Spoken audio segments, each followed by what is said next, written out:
Welcome back. We're going to finish up chapter 10 this evening, get on into chapter 11, which is finance. Finance is another pretty big chapter from the Relink book. Oops. Holy moly. Just added a million PDFs accidentally. From the Relink book, we learned that there are, I believe, 11 questions on the national portion and like 10 on the state portion of the exam about finance, the finance chapter. So that's going to be a big one. We're going to spend good time on that while I clean up my mess. Okay, there we go.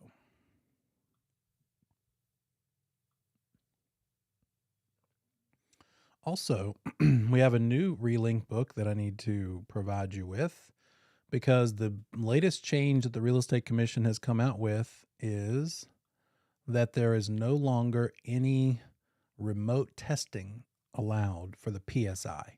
We'll still do our final exam by you clicking on a link that a company provides.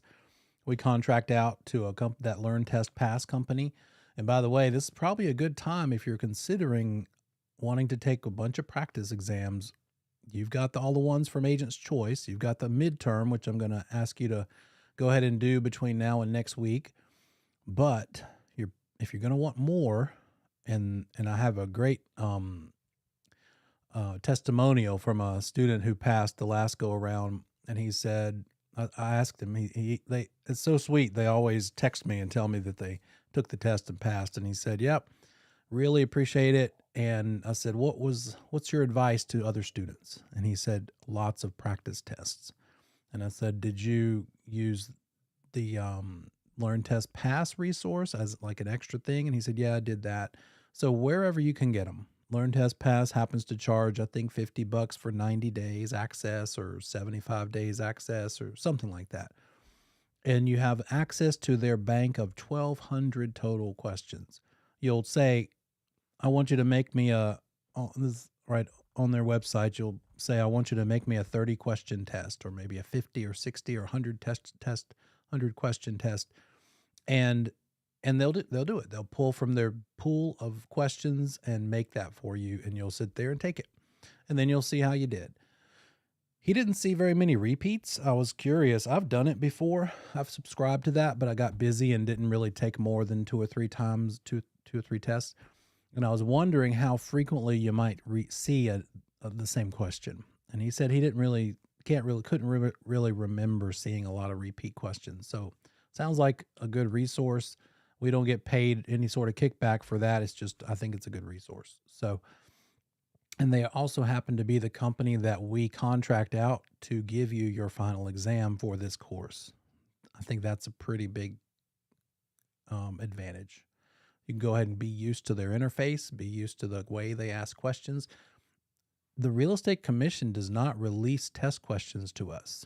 They don't ever say, here's some practice tests for you. We just go by what we've learned as instructors, but that test sanctity is so important to them. They're very strict about it. So to get a resource like that seems to be pretty good at predicting what the PSI is going to look like is pretty valuable. So do with that what you will. Let me pull up that new Relink book. So anyway, there we go. The final exam will be through Learn Test Pass, and it will be online. It'll be through your computer. You'll have to do a security check where you scan the room with your camera, verify that nobody else is in the room, can't have anyone else there, can't have anything besides just scratch paper and a dumb calculator, I like to call it. And so you have to verify that, and then put your face is recorded the whole time. Your screen share is recorded the whole time. And if it looks like somebody's being sketchy, they'll flag it. and they'll make you answer for it and ask you what was going on if they hear extra paper rustling or if they see someone looking off to the side a lot or something like that. They also are listening the whole time, and it's very loud. Once or twice, I've been asked to look at a video because the student was suspected. It was the robot flagged it. Neither time was real. Neither time really was cheating, but I got to see what they record, and I'm looking at the faces, like intently staring at the screen, and then I'm also seeing off to the side whatever it is they're looking at on their screen of the actual test questions, and then hearing it. It's very loud because you're hearing everything through their computer. So anyway, that's for the final exam for us because we as a school choose to do it that way. Other schools don't do it that way. They have other methods of final exam testing, but for the PSI, the one that you take after you pass the final exam for the class, the PSI is always from here forward on site only. No from the computer anymore. They did that because of COVID, but they've decided, I guess probably because of maybe some misbehavior. It's just been too hard to keep people honest. Bad guys always ruin it for everybody, right? And that's the newest thing. So everything else about the Relink book is the same, including the chart. So finance questions, there will be many. I'll just look for this. Oh, I almost have it. I'll find it at a break and update it for you. Here we go.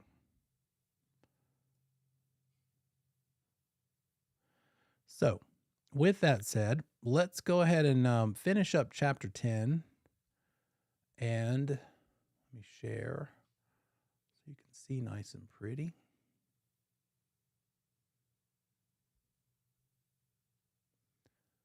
And we'll get on into finance in a little while.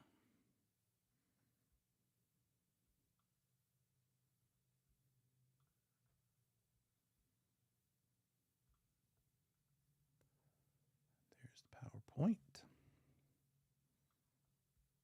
So when we left last night, we were getting into offers and acceptances, talking about what that process looks like. And so the test question tends to be a scenario. One of the many ways they can test you on this is to give you a scenario, talking about agents writing offers for clients, sending them over to the other agent, talking to the seller accepts it or maybe counters, and somewhere in the answer choices, they'll say, at what point did it become a contract? So you need to be able to identify that. So is it a contract when the seller signs the offer? Doesn't make any changes, just signs it unchanged, signs it and dates it. At that point, do we have a contract? Are we under contract? Go ahead and put your name in the chat for me before we get going too far. You got it. There you go. No, we're not under contract yet because it's not about the signing so much. Definitely needs to be signed, but it's as important for that fact that it's been signed to be communicated. So once that seller signs it and tells their listing agent, hey, I signed it. Yeah, I'm taking it just as it sits. I'm not making any counter or anything. And I went ahead and signed it. I'm going to email it to you here in a few minutes. Are we under contract at that point? Because they have communicated to their listing agent. Seller has communicated to their listing agent. Are we under contract? I'm being a little sneak right now, saying it in a tone that makes it sound like we are, but we're not. We're not yet. I said the word communication because they'll throw that in there on the test question. It's certain type of communication. The seller communicating to their own listing agent is the same person, essentially, for legal purposes. Saying it to the listing agent is the same as telling the seller, right? Let's say the seller counter-offered back to the buyer, and now it's the buyer who's the offeree. They're receiving the offer. They're receiving the counter-offer. But you know what, Libby, that will stick better in your mind. I embrace the little gotchas like that because you'll remember it better. And you're in good company. Um, so now the buyer's making the counter. And so now the seller's the offeree. For that buyer's agent helping the buyer to tell the listing agent that, yes, my buyer takes your seller's counter, we accept. They've signed it. The buyer agent has told the listing agent that it was accepted. Do we have the needed communication? Are we under contract?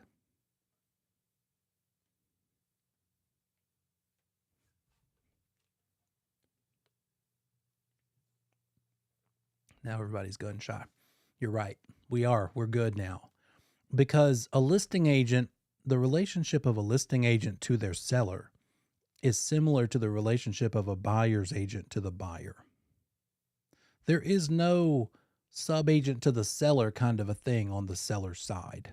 In other words, the listing agent is always the seller is always the client to the listing agent. They're not the customer to the listing agent, right?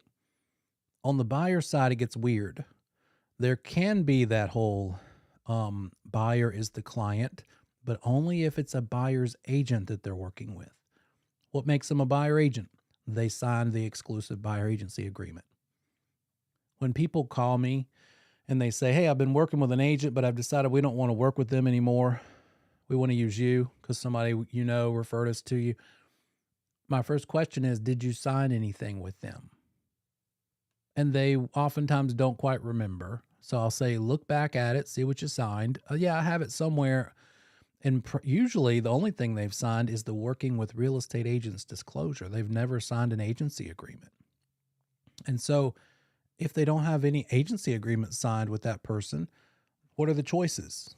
They could either be, you tell me, if they've been working with an agent and now they don't want to work with them anymore, and the only document that they signed with that agent was a working with agents disclosure, what are the options that they could have been?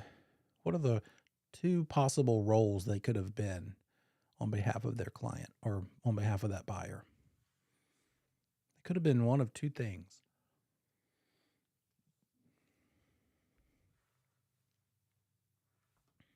It's not in writing. Nothing's in writing. What are the two things it could be if it's not in writing?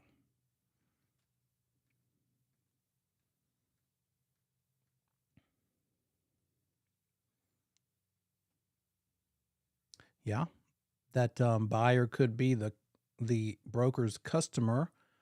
And what would the broker be if it's a customer instead of a client? If that buyer is the customer of that broker, then what the broker's role in this at the moment is sub-agent to seller, right? Because as sub-agent to seller, that selling agent helping the buyer is not a buyer's agent. That's the default. They're going to try to get that buyer, if they're smart, they're going to try to get that buyer to sign a buyer agency agreement because that sort of marries them, right?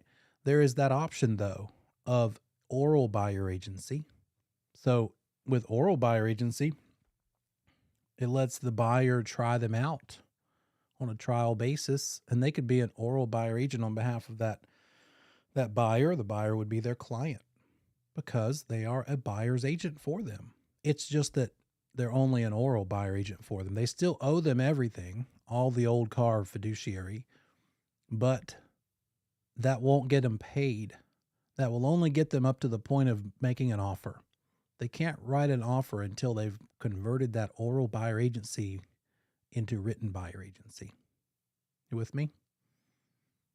The stuff is like Play-Doh. You have to just roll it around, smash it up, roll it in new shapes, and apply it to your brain and look at it from different angles to finally really start grasping it. So let's make it a little bit visual here. We've got this buyer side, seller side. Two options. First try, when we first meet a buyer, we're going to first of all explain the working with real estate agents disclosure. We're going to get that done. We're going to talk about that. Next thing is, now that I've explained to you, potential buyer client, what your choices are that I make available to you, One of your choices is to hire me as a buyer's agent, which is the best one, because that way I get to work for you completely. I owe you all of old car fiduciary duties. Keep your secrets, be loyal, be obedient, follow your directives as long as they're legal, lawful, accountability, accounting, I should say, confidentiality. I owe you all of those things. Now, here are two choices with this buyer agency choice. We could either do the try me out for a little while oral buyer agency, but eventually it's got to be put into writing at time of offer, no later than time of offer. If you don't like any of this, sometimes the buyer says, well, that just makes me nervous. I don't care about this short-term thing. I don't even know you well enough to believe if that's even true. So I'm not signing anything. And I don't authorize you to be an oral buyer agent either, because I still don't trust you yet. Then, can you still help them? Yes. You can still show them property. You can even write up an offer. But your role in this is going to be as a sub-agent to the seller. That seller doesn't know you. They didn't hire you, but the way it works in the industry means that every agent by default is a sub-agent to the seller unless they've been hired by a buyer to be their buyer agent. If they're not hired to be a buyer agent specifically, then they are a sub-agent to the seller of all sellers in the market. So that buyer is either going to be represented by their own buyer agent, or the role of that agent instead might be a sub-agent to seller. How do we know they're a buyer agent? Because they're either going to be acting as an oral buyer agent, or by the time the offer gets written, that's got to be put into writing. So we know they're a buyer agent because it's going to be in writing.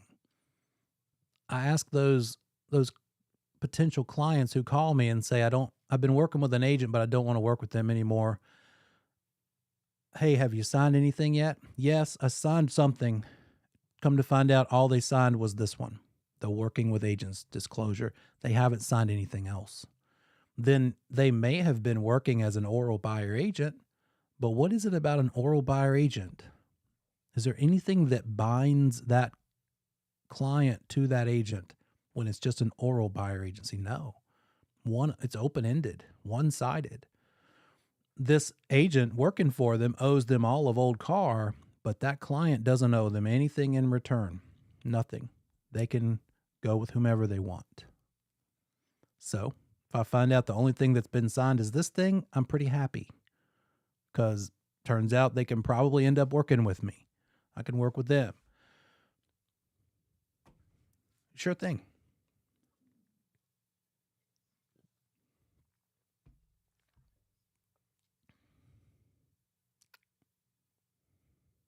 You got that right. Exactly right.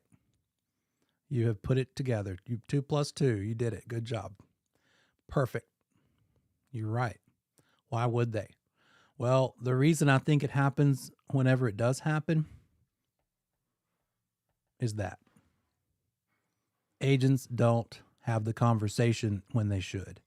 They get a little timid because it's no fun really talking about this agency thing if you're shy about it, but you need to embrace it. Agents need to just realize, look, do I really believe it's in their best interest to have me, to let me help them? You've got that self-awareness, right? Confidence to know, yes, I'm doing you a favor by working with you. Not arrogance, but yes, this is in your best interest, because all of the websites, the public, the articles, that crazy class action lawsuit out right now, it's all designed out there I watched a TV show the other day, and they're just slamming realtors left and right as shady and sleazy. And of course, I'm like white knuckling it, like, I'm going to not watch this anymore. But the story was too good. I had to keep watching it. But you got that right. That's the point. Why would they? Because as we saw at the bottom of the MLS sheet a couple of times, it could be that they're making nothing. Seller might say, well, I'm not paying a sub-agent to seller. And my logic there, I don't really voice it this way, but I'm thinking it is, if that agent is not strong enough to explain to this buyer all the myriad of benefits to letting them be their buyer agent instead of this thing, and on top of the fact that they're getting paid whatever, 2, 2.5, 3, 1, something, not zero, then that's an agent who's not going to last in the business too long, frankly. Because what is the downside of this? Long as you got a good one that you've used your best judgment in, buyer, to pick, make sure they're going to take good care of you. Maybe they have some some testimonials. Maybe they have proven that they're going to work hard, answer the phone, even after 5 o'clock, you know? So yeah, perfect question. I need to speed dial you, Libby, and say, anytime that buyer calls me with that same objection of signing something, I'm saying, let me let you talk to Libby. And so they'll call you and you'll say, why would you even do this? This is just stupid. Because then you said it, not me. And they'll sign with me and I'll give you a referral fee because you'll have your license. So that's the whole point, right? So what are the two ways that buyer could be represented by an agent? Either as a buyer agent or as a sub-agent to the seller. And what if nothing is in writing? Well, then it could still be buyer agent or sub-agent to seller, because it might be this one right now. It might be oral buyer agency. That doesn't have to be in writing. That's in the name. So if all they've signed is this disclosure, the working with agents disclosure, we don't know enough information yet. I'm going to keep asking questions. Hey, potential buyer client, did you talk about this thing called oral buyer agency? And they're probably not going to know what I'm talking about. So again, gotta have this in your back pocket. Have the elevator pitch version of your explanation of how all this agency stuff works so that you can get it out, help them understand it within a minute or two. That'll come. That comes with time. If they have signed more than just the working with agents disclosure, then that probably means written buyer agency. And now what? They want to get rid of this person so that they can let me help them instead? Well, they're limited, because they're going to either have to ask this buyer agent with whom they have it in writing to please let me out, meaning ask their firm, talk to the buyer agent, see if the buyer agent's firm will let them out of it, or they're just going to have to sit and wait for this buyer agency agreement to expire. Once it expires, nobody's beholden to anyone. So that's the worst case scenario. Just sit back and wait. Wait till it expires, then they've got no obligation to them anymore, if that firm refuses to let them out of the buyer agency agreement, you know? So that's what you're dealing with out there in the wild. Has that agent signed one of these? Hopefully. Have they signed one of those, for the agent to prove that they explained how agency works? Probably 60-40 chance that they have, because a lot of agents are still pretty weak at doing that. I hear it all the time. And then next question, are they either one of those or one of those? Are they some version of a buyer agent? I've had them call me and say, no, we were looking at some stuff with an agent, but we didn't sign anything. And they were calling me on one of my listings, and they wanted to see it the next day. And I said, okay, that's fine, because I don't care. I'll do dual agency, but I could take it or leave it. I see the upside is I get paid a little more, but at the since we're in jeopardy of having to be so careful, make sure neither side thinks that I'm favoring either one, the risk is almost not worth it. So yeah, I'll do it for convenience and maybe a little bit of extra. I'm not really counting on the full total commission that both agents would get all coming to me. I'll probably wheel and deal and negotiate that down some, because again, it's the long game for me. But if they don't want to do dual agency, that's fine too. But in this case, they said, yeah, I want to see your listing tomorrow. And I was answering their questions, and I'm like, here's how this works, agency. And I could be a dual agent. Okay, well, I'll meet you tomorrow. I'll get you in the house and we'll go take a look. We'll meet out there. That next morning, About 4 hours before we were supposed to meet, an agent called me out of the blue. I don't even think I knew the agent. And they said, "Hey, I'm so and so. I'm working with the Joneses, the people who just talked to me the night before and told me they didn't have an agent." They lie all the time. The old term is buyers are liars. I'm not going to say that, but people don't know you. What do they owe it to me to tell me every little thing? Not necessarily, but that's just the way it can work. And I'm fine with that. Yeah, I was a little annoyed because the questions they were asking me, they could have been asking their agent.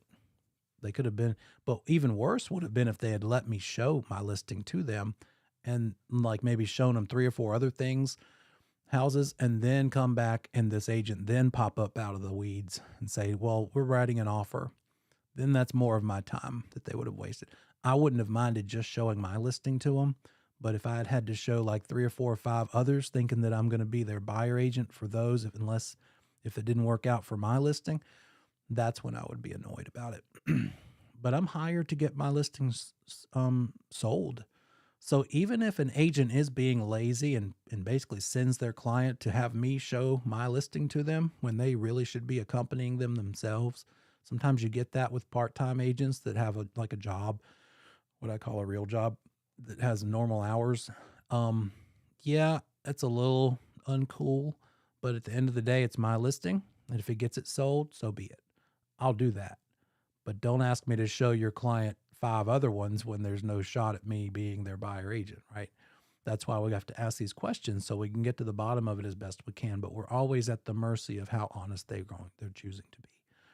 So we learn to ask questions in certain ways so that we can kind of flesh out what's really going on behind the scenes there. Now, this buyer agent relationship between these two parties is the same level of fiduciary as this relationship, right? In other words, finally, to get it back around to the topic at hand, if we're on this offer back and forth thing, when this buyer agent tells and communicates to the listing agent that the buyer has accepted the seller's counteroffer, it's the same thing as if the seller had been told directly.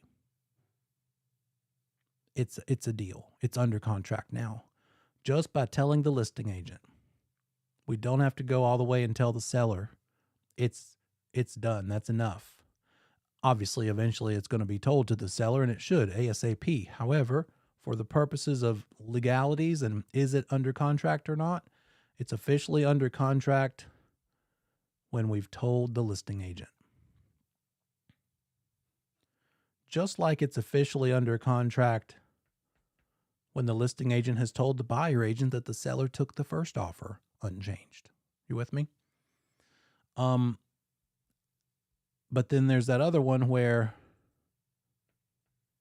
if the listing agent informs the subagent to seller that the seller has accepted, then it's still not under contract yet until that subagent to seller can communicate it to the buyer. See the difference? If this is the role of the agent helping the buyer, then the buyer has to be told about the acceptance in order for that communication to be, that communication box to be checked, to therefore make it under contract. But if the agent helping the buyer is a buyer agent, then just telling the buyer agent is enough. Now it's under contract because we told the buyer agent. Remember, the buyer went on a hunting trip? We've got this worked out on Saturday. Buyer won't be back into cell communication until Monday. In the meantime, the listing agent communicated to the buyer agent that yes, seller accepts. When that buyer comes back on Monday, calls his buyer agent first thing and says, "You know what? I was up there in those woods and I've just had a revelation. I don't want anything material in my life.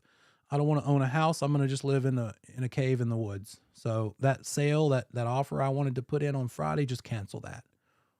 Their buyer agent's going to have some bad news to convey. They're going to say, "I'm sorry, you're under contract because they told me about it on Saturday. I couldn't reach you. Didn't matter though. I'm your buyer agent. Therefore telling me is the same as telling you. it's under contract. What? Well, I'm not giving them that due diligence check then.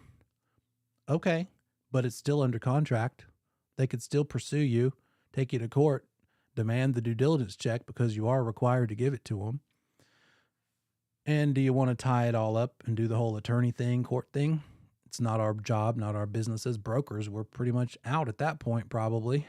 We might be called forward to talk to a judge and show some paperwork, but we're not the enforcer, right? Knock on wood that this never happens to any of us. But that's what you need to know for this topic. The offer as well as the acceptance. And that's what this slide is about. Communication to agent is the same as communicating to the client. The word agent means either listing agent or buyer agent. It does not mean subagent to seller. Because when you're helping a buyer and your role is subagent to seller, that means they wouldn't sign a buyer agency agreement or they wouldn't let you be an oral buyer agent. So what you are now is a subagent to seller. That's not this. Because as a subagent to seller, that buyer to you is not a client. Oops, they're a customer. They're this thing.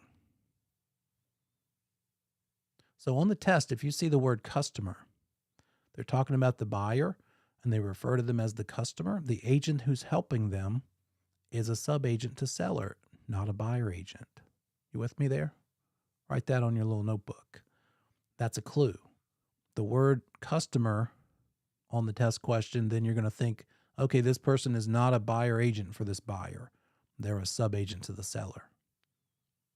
If the test instead refers to the agent helping the buyer as, refers to the buyer as the client of that agent, then you're going to know, oh, they're a buyer agent. You with me?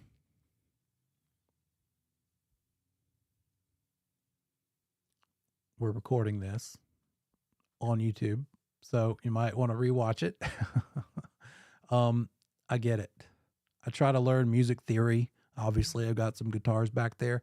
I get stuck on things like this, equivalent things where it's like, wait, it's almost kind of like math. It's like this versus that, if this, then that, or computer programs or something. And sometimes my brain just locks up. It just can't see the difference right away. It takes a time or 2 or 10. So that's normal. Okay, some high-tech graphics for you. We've got ABC Realty on the left. ABC Realty, there's a client where ABC Realty is the firm helping them. Agent John within that firm. What do we know about Agent John? What is John to this buyer if the buyer is a client? Is John a buyer's agent or is John a subagent to seller?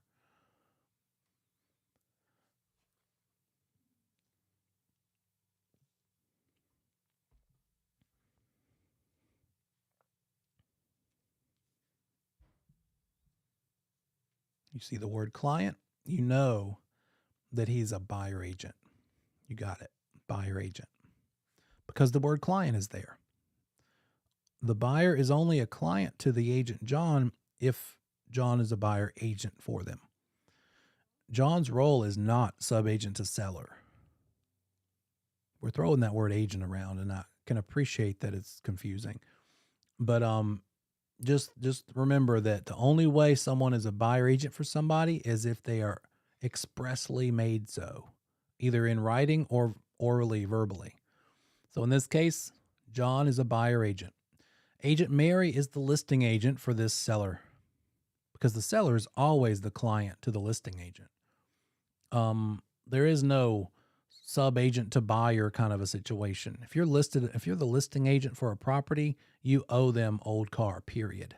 You can't start marketing the property until you have that listing agreement in writing, and it's the equivalent of being a buyer agent for a buyer. So, 2 different firms, by the way. Listing firm is XYZ Realty. Buyer's firm is ABC Realty. John, the buyer agent, delivers an offer Monday at 6 p.m., delivers it to Mary. The seller signs the offer in front of Mary in person. Maybe they meet at Starbucks and she watches the seller sign it. The reason they say it that way for these kinds of problems, you might see this on the test too. Signing it in front of Mary basically means it's immediately communicated, right? Because Mary's witnessing it. We don't need the seller to call Mary later and say, "Hey, I signed it," because Mary would say, "Yeah, I know, I was there. I watched you." That was the communication moment, right? Between seller and Mary, not between Mary over across the fence, though. Mary calls John at 9 p.m. and says, "We have a deal." And then John calls the buyer at 10 p.m. and says, "We have a deal." And then the next day, John delivers the contract to his buyer client on Tuesday morning. So at which point in these 5 bullet points did this offer become a contract? But did that necessary communication happen? Which one of these things was the required communication? Let's get something from everybody in the chat.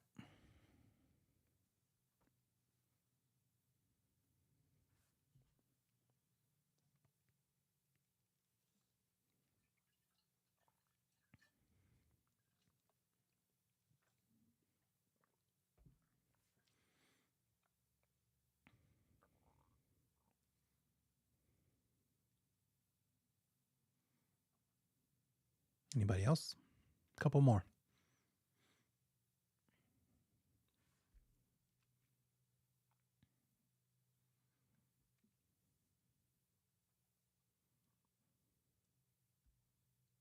You got it. Imagine a volleyball net or a tennis net. My cursor doesn't show up on the PowerPoint. I need to get that cursor program so it shows up. But this one, you got it, the third one down. When listing agent Mary communicated with buyer agent John, that's when it went under contract. That was the only communication that counted. While buyer agent John does need to tell the buyer that, yes, we're under contract, it was already under contract before John told the buyer. Because when Mary told John was that moment that counted. Right?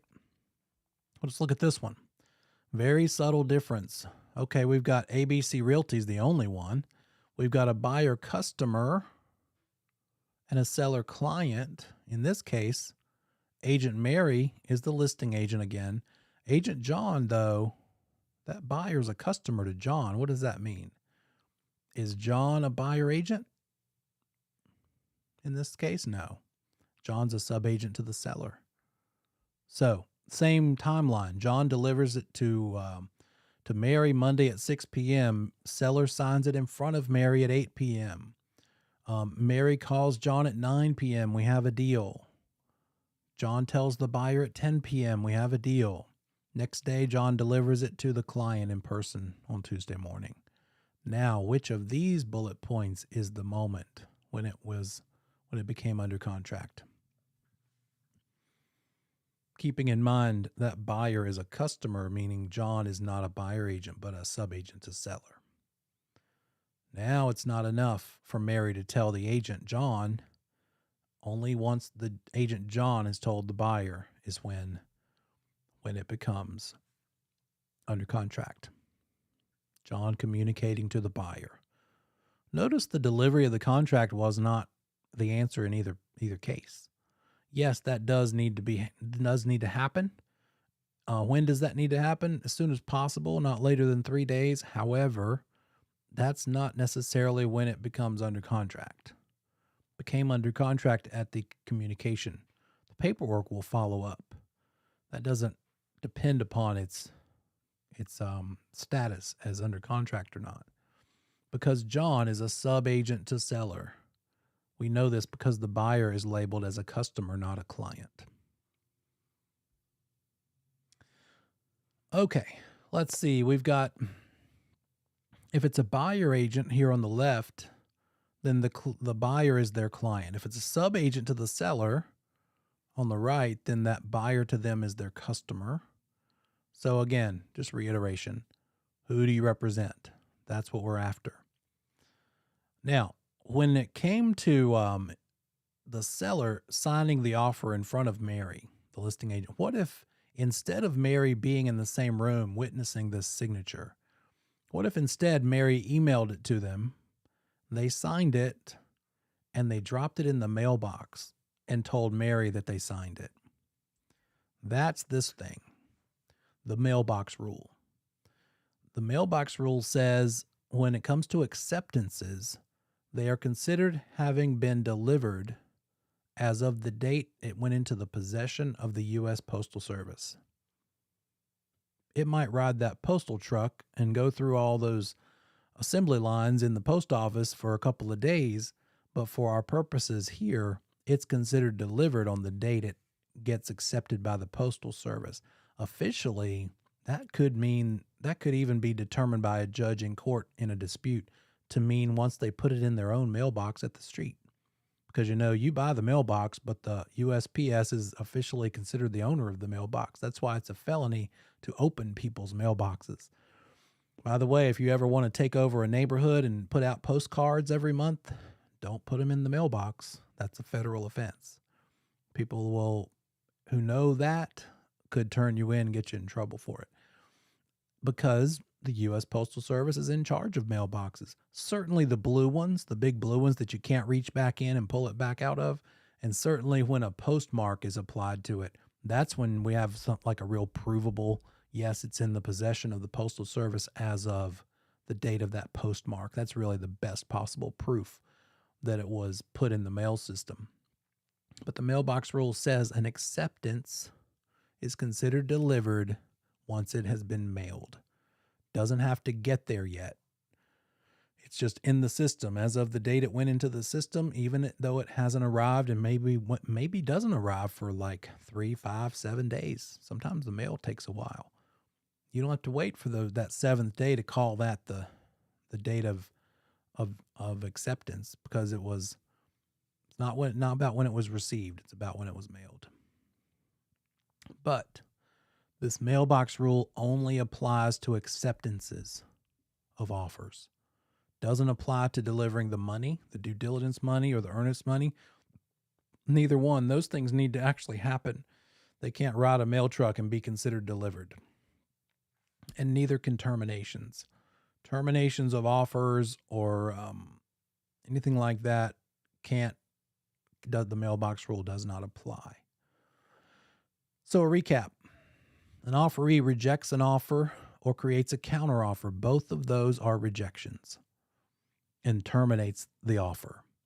An offeror revokes the offer before it has been accepted and communicated. That's another way that an offer can get terminated. Revocation, revoke, to take it back. I take it back. Sort of like when you call somebody a name when you're mad at them and then you apologize. I'm sorry, I take it back. That's a little harder to take back than an offer, though. Revocation. When can an offeror revoke an offer they made? What's the deadline for revoking an offer?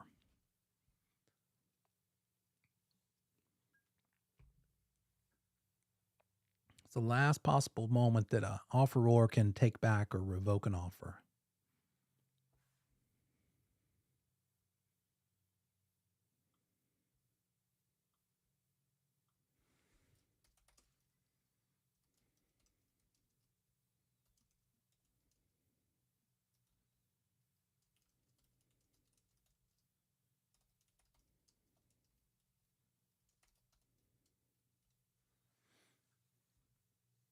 Good guess. Good guesses. Anytime, all the way before, anytime before it's accepted and communicated. So as long as they haven't accepted or communicated yet, you can still back out. You can back up. You can revoke your offer anytime up to the point that it has been communicated. So if you've made an offer on a house and while you're waiting, maybe it takes a while. Yeah, offer. Big difference between offer and contract. And great point. When you're reading these test questions, stop, breathe. You notice the words offer and contract popping up. Think, okay, wait, what are we talking about? Are we talking about an offer, the offer phase, or are we talking about the contract phase? And really make sure you're answering according to which thing you're dealing with. Big difference.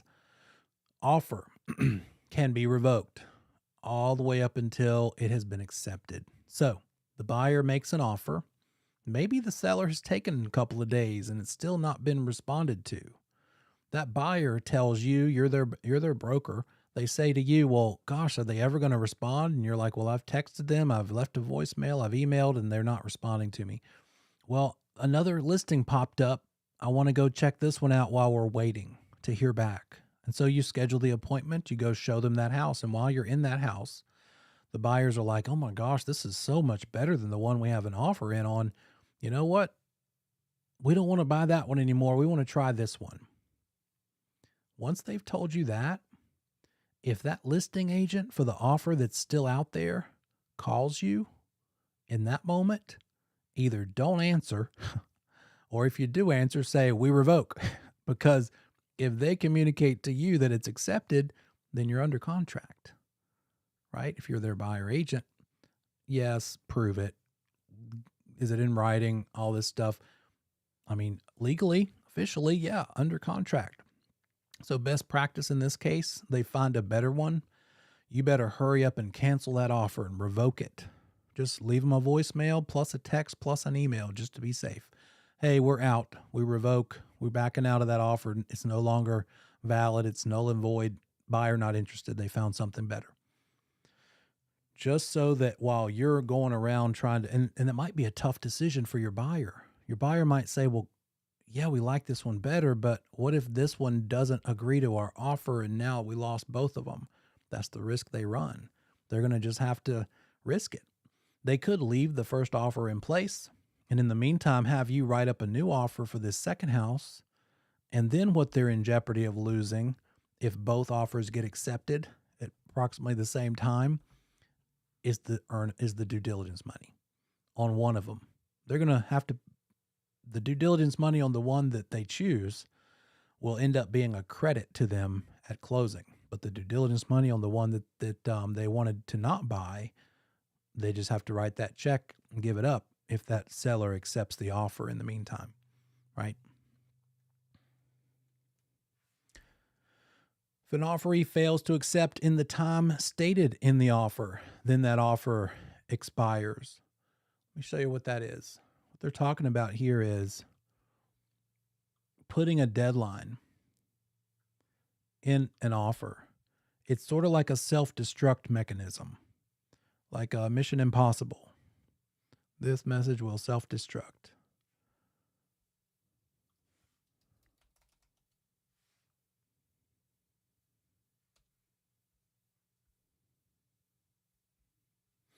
Oh, I know. Sorry. Let me pull that. I think it'll maybe stick better if I show it to you on the form that we use.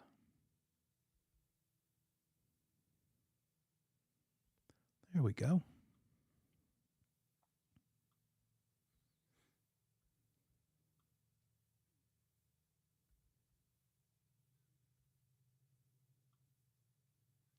Here's what it looks like.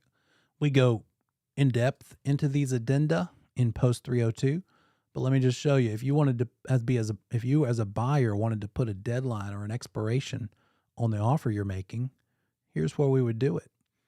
Hey, this offer shall expire unless acceptance is delivered to the buyer or their buyer agent, right, on or before this time on this date. Time is of the essence. That means hard date and time.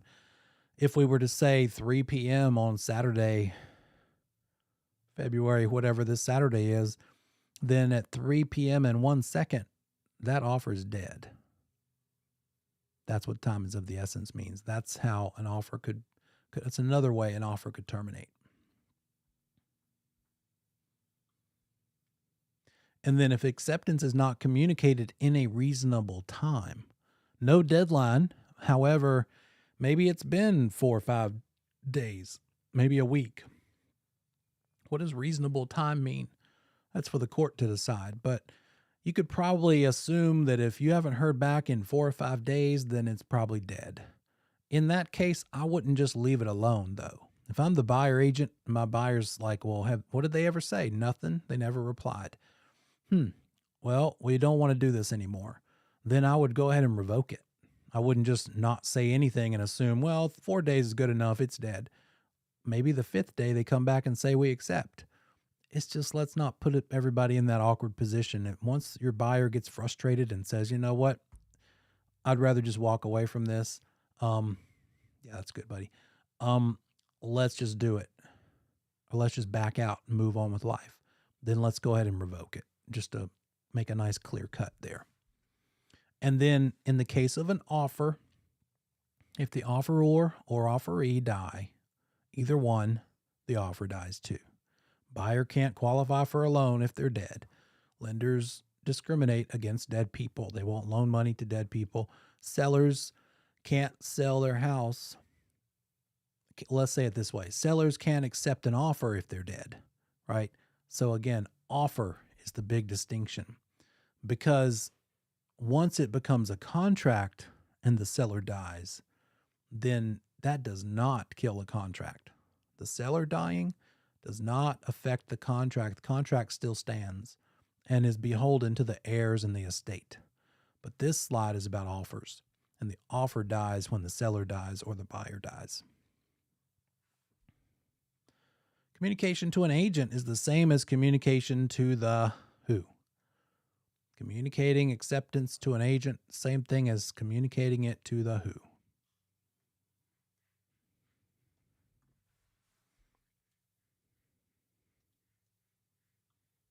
You got it. Same thing as communicating to the client. Good job. Some addenda. Let's talk about some addenda. But first, let's take a look at this enormous question.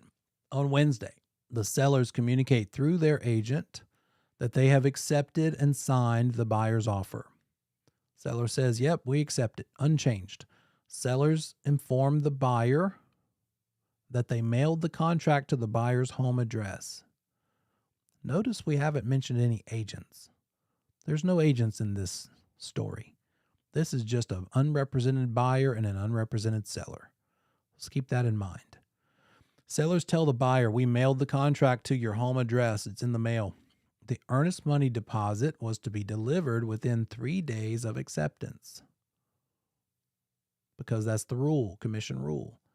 On Thursday, the sellers changed their mind about selling the house.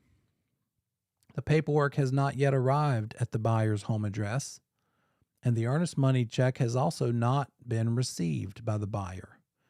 Sellers email the buyer to let them know that they've changed their mind, and they instruct the buyer to destroy the signed offer to purchase when it does arrive. Which of the following is true for the sellers? Can they unilaterally terminate because each party has a 5-day right of rescission? Well, you're going to need to think, is that true? Do both parties have a 5-day right of rescission? Can the seller unilaterally terminate because the contract is not valid until the earnest money is received? So you'll think, is it about the money? Is that a thing? And then option C, may not terminate unilaterally because a binding sales contract exists. Do we have enough here that created a binding sales contract? Or D, may not unilaterally terminate because the buyer has not been given the full 3 days to deliver the earnest money.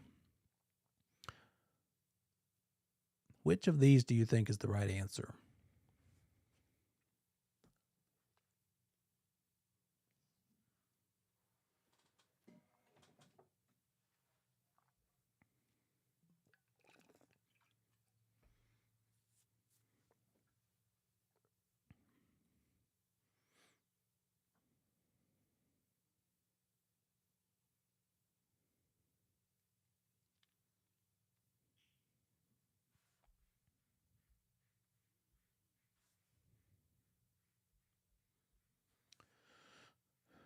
What you think? Let's get some more. Got one answer. Who else? You can direct message it to me if you want to. In fact, I'll just set it to that for right now.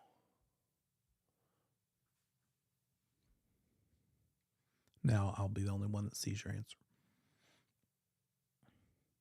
I'll give you a hint. The seller may not unilaterally terminate. So it's either C or D.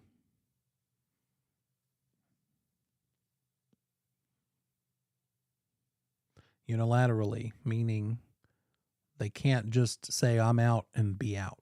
Both parties would have to agree. But why? It's this one. We have a binding sales contract because they mailed it, and therefore that constituted it having been delivered. It doesn't matter that they're trying to back out. Once they put it in the mail, it was out of their control. It's the same as if the buyer has it, even though they don't officially have it in their possession. That's what the mailbox rule is about. The money is irrelevant as to making it a contract or not. The money needs to follow up. Happens to have not been received yet.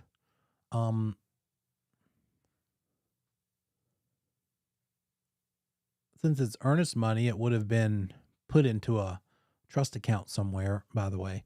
But anyway, it was all about that offer. And since they mailed it, then the date they mailed it is when the date officially it was considered delivered.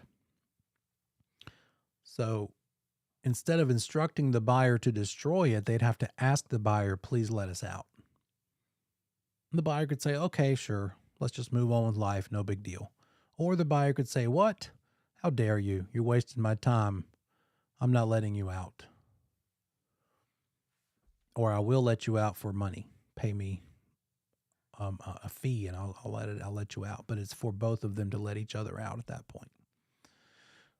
How about this one? A buyer agent submits a written offer to purchase on behalf of their buyer client. Okay, we have a client represented by a buyer's agent. The listing agent presents this offer to purchase and contract is what this OTPC means. Listing agent presents it to the seller. Seller signs it without making any changes. As the seller is signing the offer to purchase, the buyer agent calls and withdraws the buyer's offer at the request of the buyer. Which of the following is true? Seller is in the middle of signing this offer. At that moment, the buyer agent calls the listing agent and says, you know what? Never mind. Buyer's changing their mind. Do we have a contract? Which of the following? Is that offer withdrawn because no contract was formed yet? Or is the offer considered withdrawn because no consideration has changed hands, like something of value? Or is the offer actually formed because the seller signed the offer without making changes?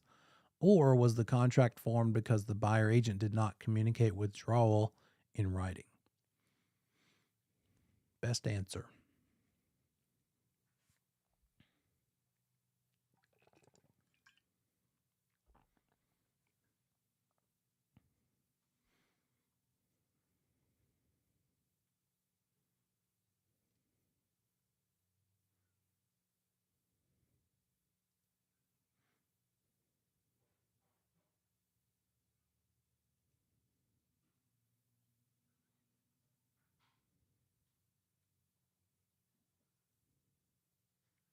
Get a couple more. I think a couple more of you still need to give me an answer.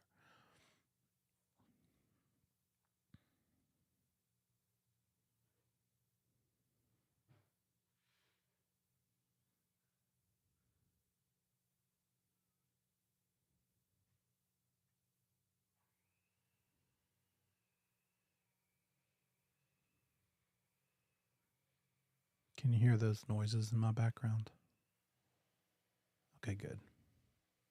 Talon, can you? Did you nod or did you shake? Okay, no. That's dinner being prepared. It's upstairs. I would close the door if I need to, if that's distracting. But this mic is the kind of mic that you have to like be way up on to be heard. So, all right, what do you think? No contract formed. Seller's in the middle of signing it, but it's not just the signing it, but the communication. That had not happened yet. Okay, the listing agent communicating it to the buyer agent did not happen before the buyer's agent called the listing agent to say the buyer was backing out. Right? Does that make sense? You're always thinking when they talk about offers, you're thinking, okay, where's the communication? Did we have the right kind of communication across the fence?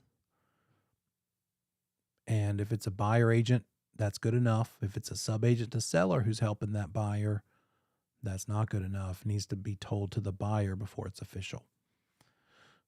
Okay, these addenda, there's a handful of them. There's more than this, but these are pretty common ones. We just looked at that additional provisions one. There's also a backup contract addendum, meaning if the seller wants to keep, like maybe there have been 3 or 4 offers made and the seller's kind of torn. They want to accept, there's maybe a couple of them that are really close and they're having a hard time deciding. So they pick one to be the main one they accept. But then they reach out to another one and say, you know what, you guys were really close. Would you mind or be interested in just being in a backup position, a formal, official backup offer position, backup contract position? Then if that buyer is okay with it, then they could fill out this backup contract addendum. And then if the primary buyer, the one the seller liked a little bit more, does end up backing out, the one in the backup position will automatically rise to the primary position. And at that point, they'll have to write a check for due diligence money. If they're a backup contract, they don't have to write that due diligence check yet because, again, the seller can spend it. So unless they're going to be the one that's officially the primary one, they don't have to provide it yet.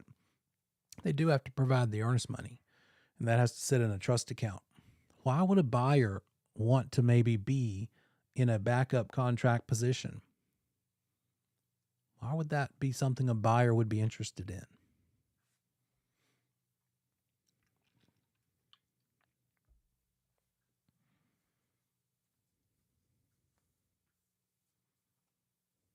Guesses? Why might a buyer want to be a backup officially?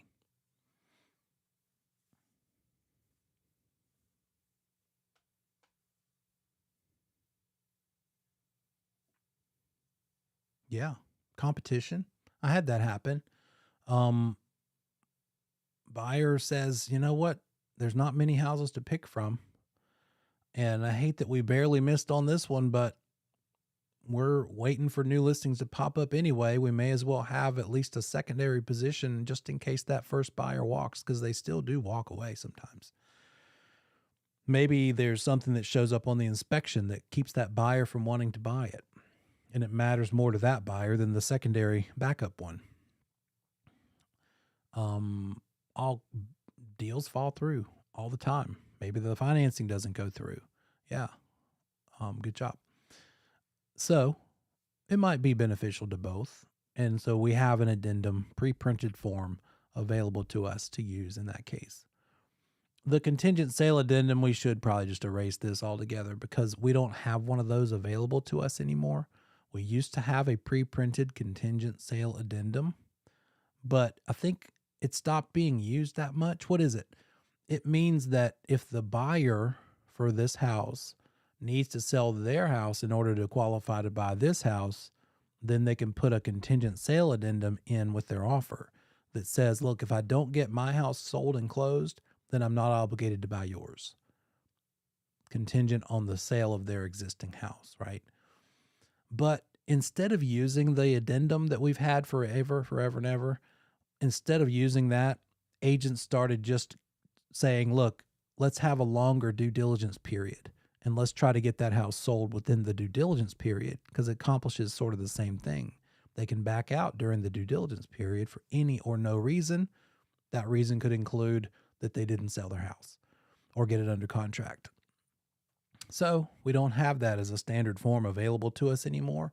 It doesn't mean that we're not allowed to use a contingent sale addendum. It just means we'd have to get an attorney to write one up for us. We just don't have one at our disposal. Again, because I think we didn't use them that much. Let's recap the additional provisions addendum because we're going to talk about each one of these addenda with their own slides here. So that additional provisions addendum accomplishes one of six things, or several, could be any of these six things. It could be a deadline, putting a deadline to kill an offer at a certain time and date. It also has a provision that deals with tenants. Let me, oh, sorry, we went past a break. I'll see you in 10. We'll pick it up from there.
right. Let's take a look at this offer, this additional provisions addendum. Again, we know the expiration shows up at the top. Yeah, the expiration is the first option. The second one is if the property needs to perk for a septic system. What do I mean by that? If there is no city sewer system available at the street to tap onto, then the property needs to dispose of the sewage in another way using a septic system, a septic tank system where they bury a big, like a big concrete box, maybe plastic and concrete, in the ground, big enough for people to pretty much even almost stand up in. Is huge. And then from that box, there are a certain number of, let's just say, 100-foot corrugated pipes, meaning black pipes with holes in them, maybe 3 or 4 or 5 of those coming out from that box. That's the leach field. So the waste that goes into that septic tank is a mixture of both solid and liquid. Forgive me. Hopefully you haven't eaten yet. And the solids stay in the box and the liquids go out into those leach field pipes and hopefully absorb down into the soil. So that soil needs to be able to absorb wastewater. And the way they rate a septic system is through the number of bedrooms, meaning a 3-bedroom house is assumed to have up to 2 adults per bedroom, so 6 total adults in a 3-bedroom house. In other words, a septic system that perks for a 3-bedroom house needs to be able to absorb in the soil 6 adults worth of wastewater. They don't rate it by bathrooms or square footage. They rate it by the number of bedrooms in that way. So if what you're buying is something that needs a septic system to be installed, then here's where we specify that the ground is going to need to be able to support a 3-bedroom home or a 4-bedroom home or whatever you're trying to build. Here it is. As part of the buyer's due diligence, the buyer intends to get a septic permit for a ground absorption sewage system for a blank bedroom home. Fill in the blank. What size do they want to build?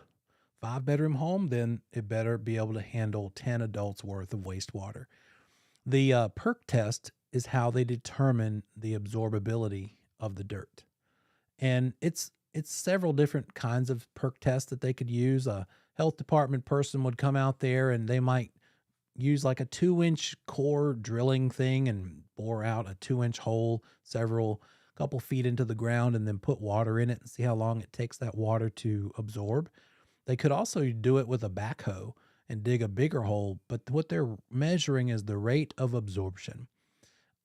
It could be a health department person who comes out and does a perk test. It could also be a soil scientist, a private soil scientist company who comes out and they might check the perk ability in several locations on that property. But anyway, if you're making an offer and your offer is contingent upon being able to build a 4-bedroom house supported by a septic system, then here's where you would do that. Here's how you would attach that it needs to perk for a certain size house. The rental income one is talking about, are there tenants? Is this an investment property? And therefore, if there are, this says that we need to give all the rental related forms like leases, outstanding notices to tenants who maybe were late, rental agreements, any sort of defaults, just the whole file, all the paperwork about that tenant needs to be given over to the buyer by a certain date so they can look at it and see where things stand. And then if there's a security deposit, also, will the seller, that needs to be transferred to the buyer, and then will the seller transfer any pet fees they might have gotten as well? Seller chooses, will they or will they not? They probably won't, because a pet fee is literal. Anytime something's called a fee, it's essentially non-refundable. That's why we call it a due diligence fee. So I doubt that seller would give up that pet fee, but maybe so. And then this one is interesting.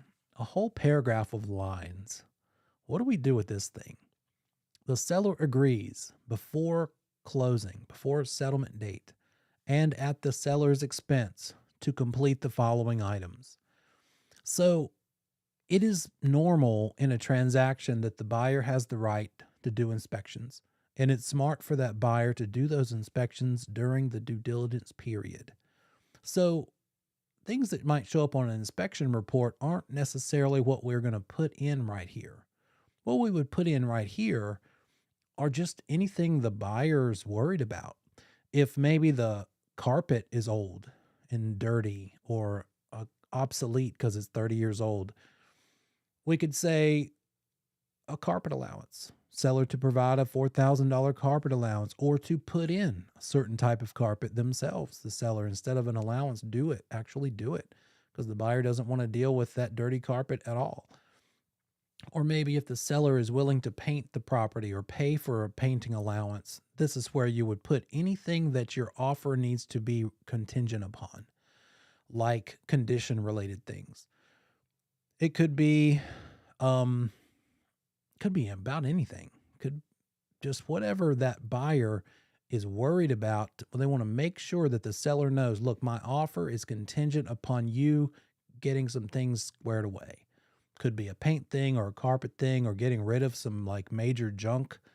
There's another provision in the offer to purchase that says seller has to take their junk with them and they can't leave behind trash. But if it's like an old car or something that's just maybe just the buyer's concerned about, just a way to be redundant and make sure that everybody's clear that we're expecting the seller to handle these items. That's the kind of thing you're looking to put here. And then the last two are a mobile home. If there is one on the property, it might be the property. It might be the actual improvement that is on the property, or it might be something like off in the woods, off to the side. There's a mobile home as well as the house. If there's mobile homes on it, this is where you record the VIN numbers. There's a place for two of them, just in case it's a double wide. And then the last one says that there's a pool or a spa, hot tub or something. And the buyer is going to want to have an inspection of that thing to see if it's working right. And so who's going to pay for the cost of de-winterizing and then re-winterizing it, getting it working so that we can verify that the pump works? In other words, is it going to be the seller or the buyer? Check the box. That's the newest one. So that's our additional provisions addendum. You may not even use it at all, or you might just use one of the things. I've used the expiration before. I've used the agreed upon repairs before, and the manufactured mobile home one. And the pool one. I haven't used the rental one or the septic system one, I don't think. But in a market like this, I haven't seen it used in a while because most buyers don't want to put an expiration on it because they're just thankful that there's something that they can make an offer on. So it just depends. Depends on the offer. The type of market that we're in. So that's this one. The next one, is an addendum if your buyer is using FHA or VA financing. So when we get into the finance chapter in a minute, we will learn there are three main types of loans that a buyer might use. They might use a conventional loan, which is a private loan, not a government-sponsored loan. Or they might use an FHA one, which is insured by the federal government, or a VA loan for veterans, which is guaranteed by the federal government. These FHA loans and VA loans are designed to help people have some enter into home ownership. They're designed to help people who otherwise couldn't get a conventional loan. If you can't get a conventional loan, see if you qualify for an FHA or a VA loan. The FHA loan allows for as little as 3.5% down payment. A conventional loan tends to go down to like 5%. There are some conventional loans that'll go down further, but probably require a higher credit score. So that's the thing. When it comes to shopping for loans, it's a combination of what's the interest rate and what's the credit score required to get this loan, and what's the required down payment. Those are the three major questions that differentiate different loan types. So a conventional loan requires the best credit score than the others. It also requires a little more down payment usually. An FHA loan will allow you to have a worse or a little bit lower credit score, but and also a lower down payment, 3.5%. A VA loan will let you put zero money down, like 100% financed property. You don't have to have any down payment. And it also allows for a little more challenging credit too. Even if you qualify for an FHA or a VA loan, it's probably a good idea to at least see if you qualify for a conventional loan, because the conventional loan requires the higher credit score. However, it's cheaper. The loan fees are less for a conventional loan as a rule.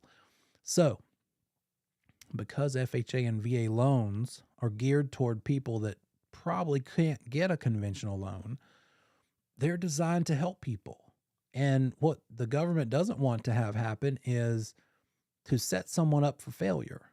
They get them into this house with this FHA loan or VA loan, and then if they find out like a year into home ownership that the roof is leaking and it needs to be replaced, that's not something they're going to let happen. So if you're getting an FHA loan or a VA loan, this addendum says if the property doesn't appraise for the full sales price, then the buyer, even if it's after the due diligence deadline is over, the buyer can still walk away and they will get their earnest money back. Their earnest money is protected. It's essentially a financing contingency. They don't get their due diligence money back, but they will get their earnest money back, even if they back out after the due diligence period is over. So it's a way to put a financing contingency in. They can terminate the offer after the due diligence period without losing their earnest money. And if it doesn't appraise. So essentially it survives the due diligence period. Now here's the thing. Just because your borrower is getting or applying for a FHA or VA loan doesn't mean this is an automatic protection. You've got to have this addendum included in the offer. Got to be signed, printed, signed, conveyed, signed, and as made a part of the offer. It's not automatic. You don't get this protection unless this addendum is done and signed by everybody. Backup contract addendum we talked about. It puts you in that automatic secondary position behind the primary buyer. If they walk away for some reason, now you become the primary buyer. Getting notified that you're moving from second to first position is going to be something that comes to you in writing. Once you get notice that you're in first position, you're under contract. And now you've got to pay the due diligence fee, but you don't have to provide it until you've risen to that primary position. If you want to back out while you're still in a backup position, if you want to rescind that, so that maybe while you're in the backup position on one house, you keep looking around and you find another house you would rather try to make an offer for. So maybe you want to back out of the backup position, then you need to withdraw it before you get notification that you've gone into the primary position. Once you get written notice that you're in the primary position, you're locked in. You're under contract. You owe that due diligence money. Contingent sale addendum we talked about. There is none that's a standard form, but if your buyer wants to put one in, hey, I don't have to buy your house if I can't sell my house and close. If they want that protection built in, then you're going to have an attorney write it up, custom. Another addendum is about lead-based paint. Do you remember what year is the key year when it comes to lead-based paint disclosure? Houses built before 19 what?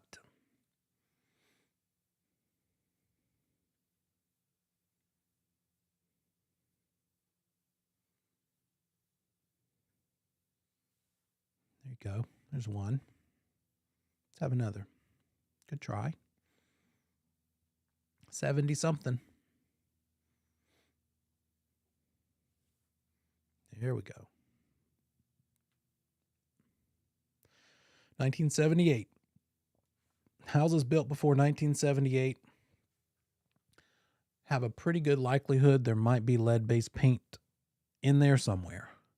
Odds are since 78, there have been several dozen coats of paint encapsulating the lead-based paint, which is one of the approved methods of remediation.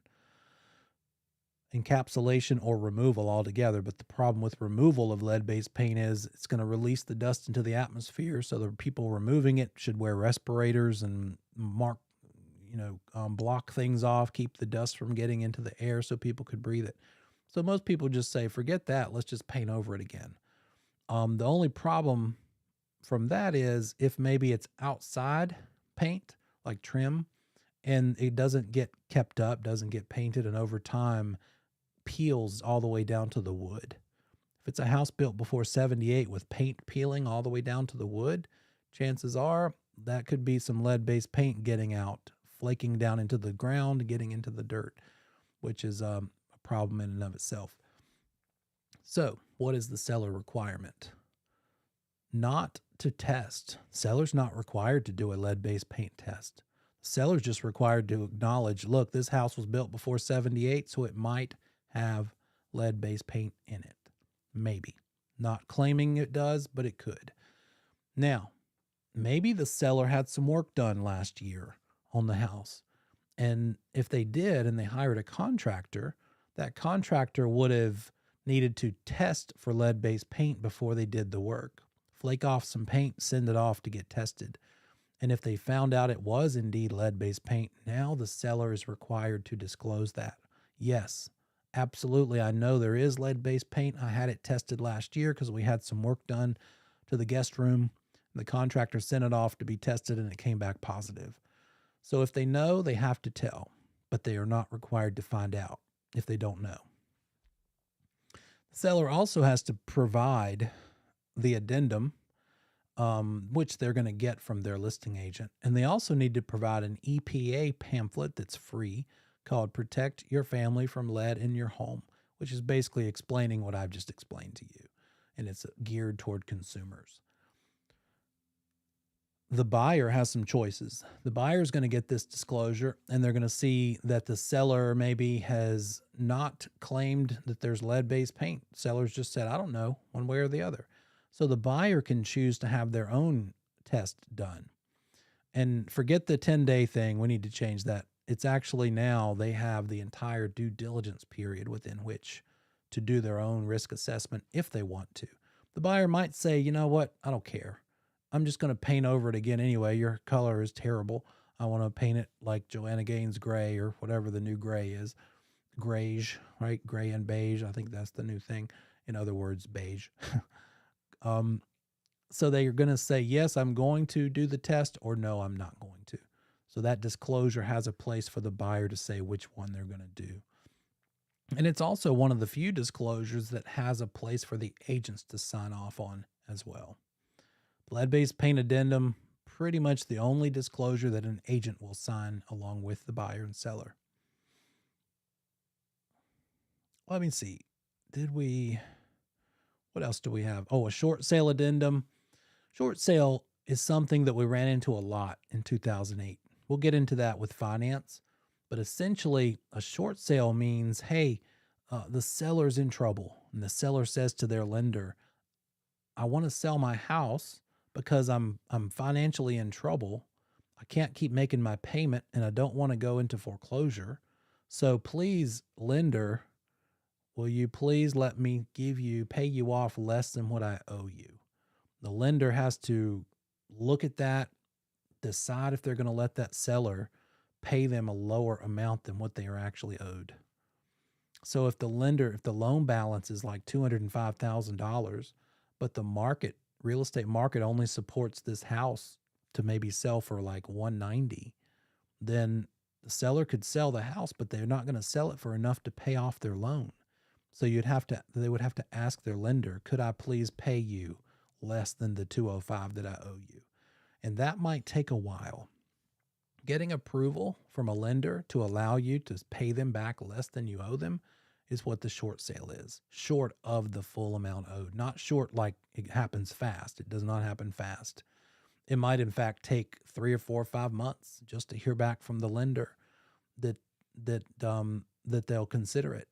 It might even be 6, 9 months or a year. Back in 2008 or 9, I had to wait a whole year to find out if the lender would approve a short sale. In that time, the first buyer that made an offer walked away. Most of the first buyers, I think, that come along and choose to buy a short sale give up, because that's the one who has to wait the longest for this process to play out. Once the process has started, it kind of keeps going. Even if the first buyer walks away and another buyer comes along, that second or third buyer is going to benefit because the process is kind of slugging along.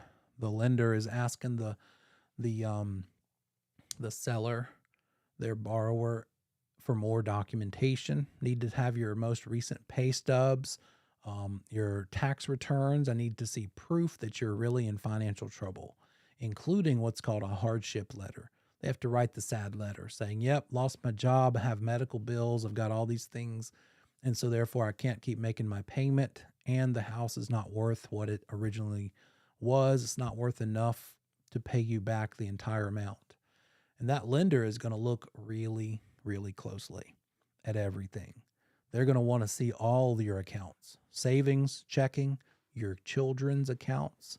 So don't get sneaky and try to put $12,000 into your kid's account. The lender's going to require that you show them that too. And they want to know, do you have credit cards? And can you take your cash advance on your credit cards? Because we want that too. Anything to lessen how much short you're paying the lender. The lender's not going to just roll over. It's pretty tough to get a short sale approved, but the trade-off is you don't get foreclosed on. And so if you know that you want to pursue a short sale as a seller, you have to disclose that. That is a material fact that you have to tell the world, the buyers, because a buyer needs to know if they're going to have to sit around and wait for that short sale to be approved, because it could be many, many months. So that's what this addendum is for. It says, hey, buyer, this is a short sale we're pursuing, trying to get permission from the lender to allow it. And you have the right at any point, buyer, to back out, because I know you might get tired of waiting. And you don't have to provide due diligence money since it's a short sale, since who knows if it'll even be approved or not. So it says a handful of things like that. It's only like a couple pages long. These last two things are basically short-term leases, little 2-page baby leases, just good for maybe a week at the most. And they accomplish the goal of if a buyer is given permission to move into the property before closing, or if the buyer allows the seller to stay in the property after closing. So either of those two things are accomplished by their respective agreements here. And it says things like who's going to pay for the homeowner dues for those 2 or 3 or 4 or 5 days? Who's going to pay for HOA? Who's going to handle utilities? Who's responsible for those? And how much will the rent be? Because with both of these, before the buyer takes possession or at the closing, either one, we need to figure out how many days are we talking about and how many dollars per day in rent. 4 days for $50 a day in rent. So $200 we need to give that seller to let the buyer move in early, or give the buyer to let the seller move in after closing. And then something else that goes along with that you might remember is that we also need to call the respective buyers and sellers insurance companies and make sure they know that the seller is still the owner, or that the buyer is the owner and the seller is now a tenant, so that we have proper insurance coverage.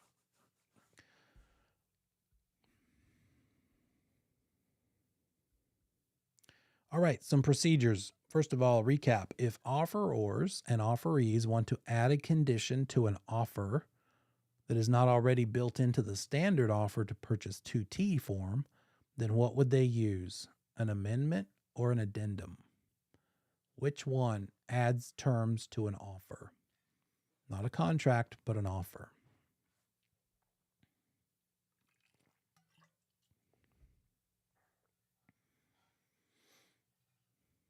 Which one adds additional terms? Because that offer to purchase and contract is only 16 pages. It can only have so much stuff, but you can add addenda that we saw, that list, to that offer. So this is one of those word things. Addenda, ADD. ENDA is the plural. So when you're adding to an offer to purchase, you're going to use an addenda because ADD. You can remember it that way. Once that offer's been accepted and what you now have is a contract, you don't use addenda anymore. You're going to use an amendment. You're going to amend the contract. Think of that one maybe like how the Constitution of the United States is sort of a contract and there are amendments to the Constitution, right? Like the 26th Amendment or any of the other amendments. Once you have a contract in place, if you need to change the terms of a contract, you don't use an addendum, you use an amendment. You're going to amend it to change it. But up front, before you got a contract, when it's just in the offer phase, if you need to include additional terms, then you add them with an addendum.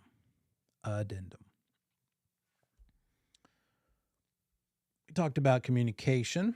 What are the acceptable manners of communication? Well, phone is good, in person is good, and email works too. Any of those things, and phone equals text, that works too. Submitting offers to sellers, we as brokers are required to disclose offers. When? When do we have to disclose any offer we get? You tell me. We as brokers have to disclose all offers by when?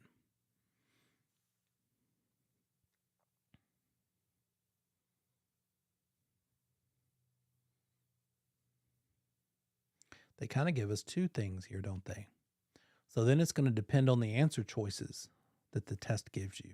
If the test says all offers must be disclosed to sellers, when's the best answer? 3 days, 5 days, 7 days, or 9 days? Then the best answer out of those choices is 3 days. But the rule, the actual law says immediately, but not later than 3 days. Yeah. So if the answer choices are 3 days, 5 days, immediately, or 7 days, best choice would be immediately. So watch out for that. They like to do that sort of thing. And since we are a special agent in our capacity as either a buyer agent or a listing agent, special agency, not general or universal, we can't just sign on their behalf. We can't accept it on their behalf, even if they ask us to.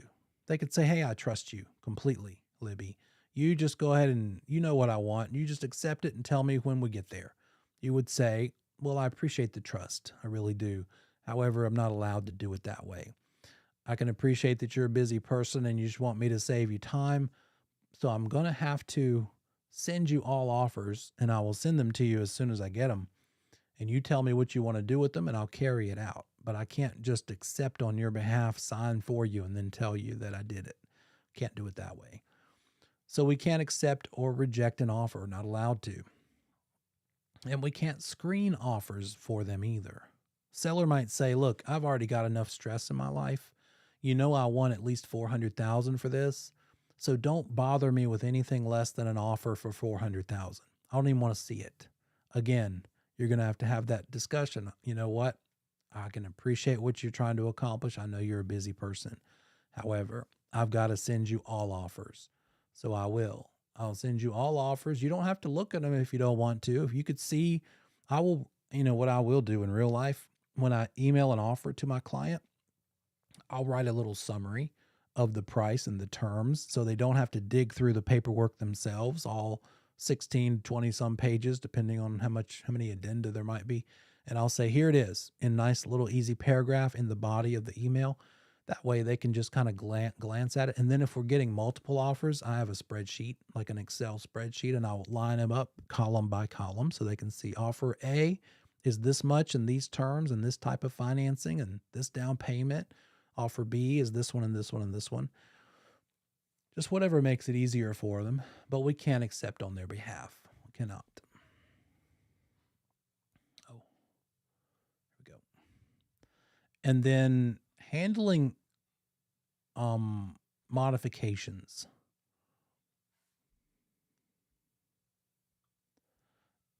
If the offeree changes the offer, counter offer, again, that's a rejection and a counter offer that they have created. So if they have made any change at all, even to the date, closing date, settlement date, type of financing, due diligence deadline date, certainly price, type of the fact that the seller will pay for a warranty or won't. Maybe the buyer asked them to, but the seller said, I like everything, price and everything, but I'm not buying a warranty. So strike through that. That's a counteroffer. They rejected that entire offer just because they didn't want to pay for a warranty. So they risk that buyer. As soon as they make a counter, it's a rejection. So that buyer can walk away and they are not obligated at all to anything, even the original offer they made, because that is off the table now. So no contract has been formed. If you make a counteroffer, you have to wait and see if that other party will accept your counteroffer. It is a rejection. Oh, so this one is another form available, and this is something that we can use if we get multiple offers. Let me show you. Pretty good document to use. Okay, let me do it this way. It's called a, I never remember because it used to be called something else, and I'm such an old timer now that I forget.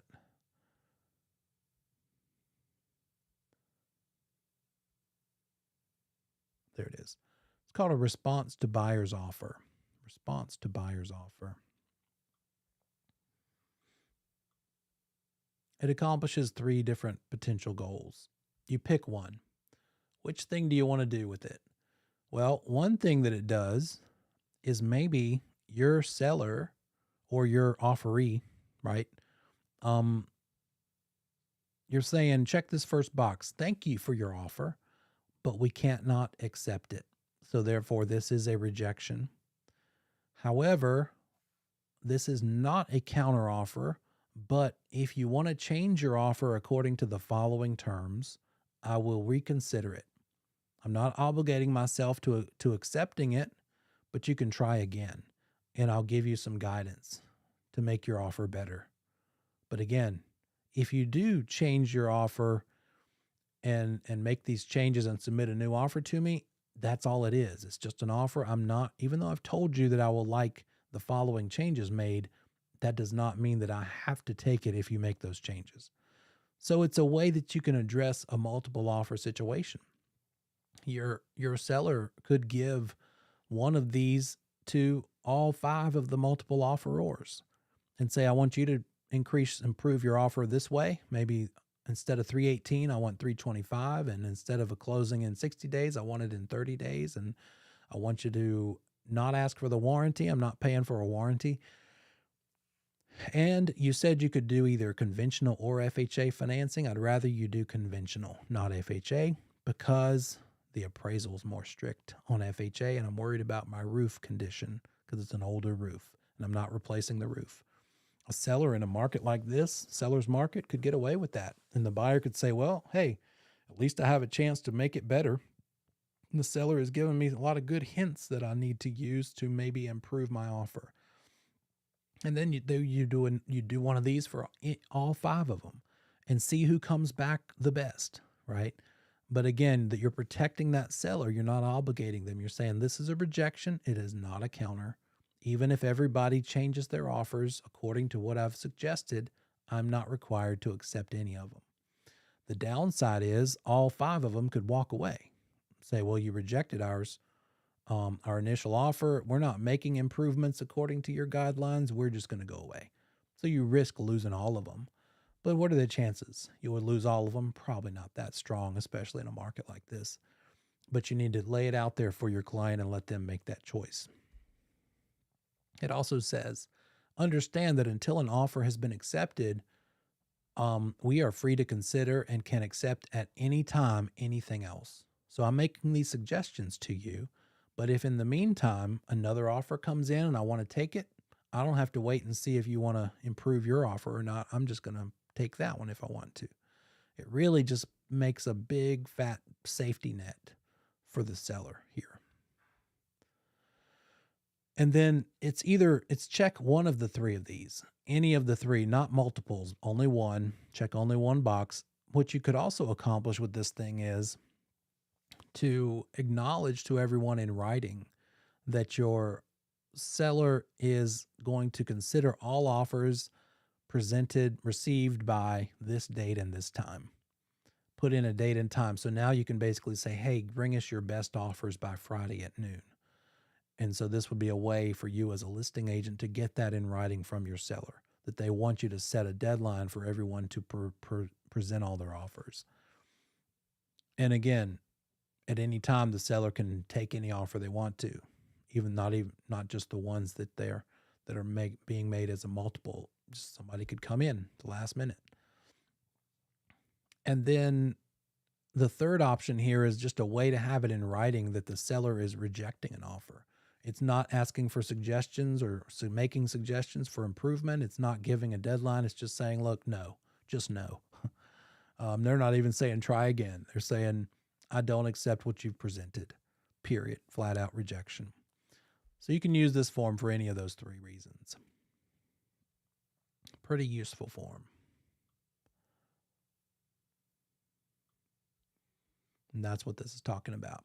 It rejects the offer. It's not a counteroffer. Hey, I would look favorably upon the following changes, but I'm not obligated to take them if you do make your offer better using these suggestions. What if an agent calls you? You're a listing agent. You've got 5 offers on the table, and an agent calls you and they say, hey, so remember we were in pre-licensing together with that ridiculous teacher that played music and did weird things with screens and stuff. We go way back. I'd love to have a cross sale with you.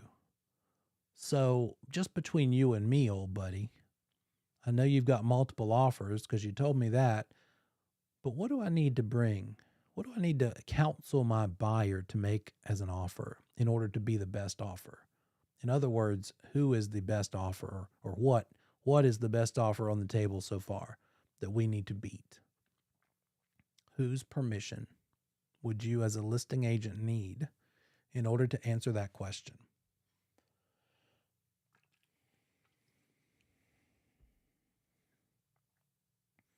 What's the highest offer is essentially what the question they're asking you is. Whose permission do you need to disclose that answer? So another way to ask this is, can a listing agent disclose what the highest offer is?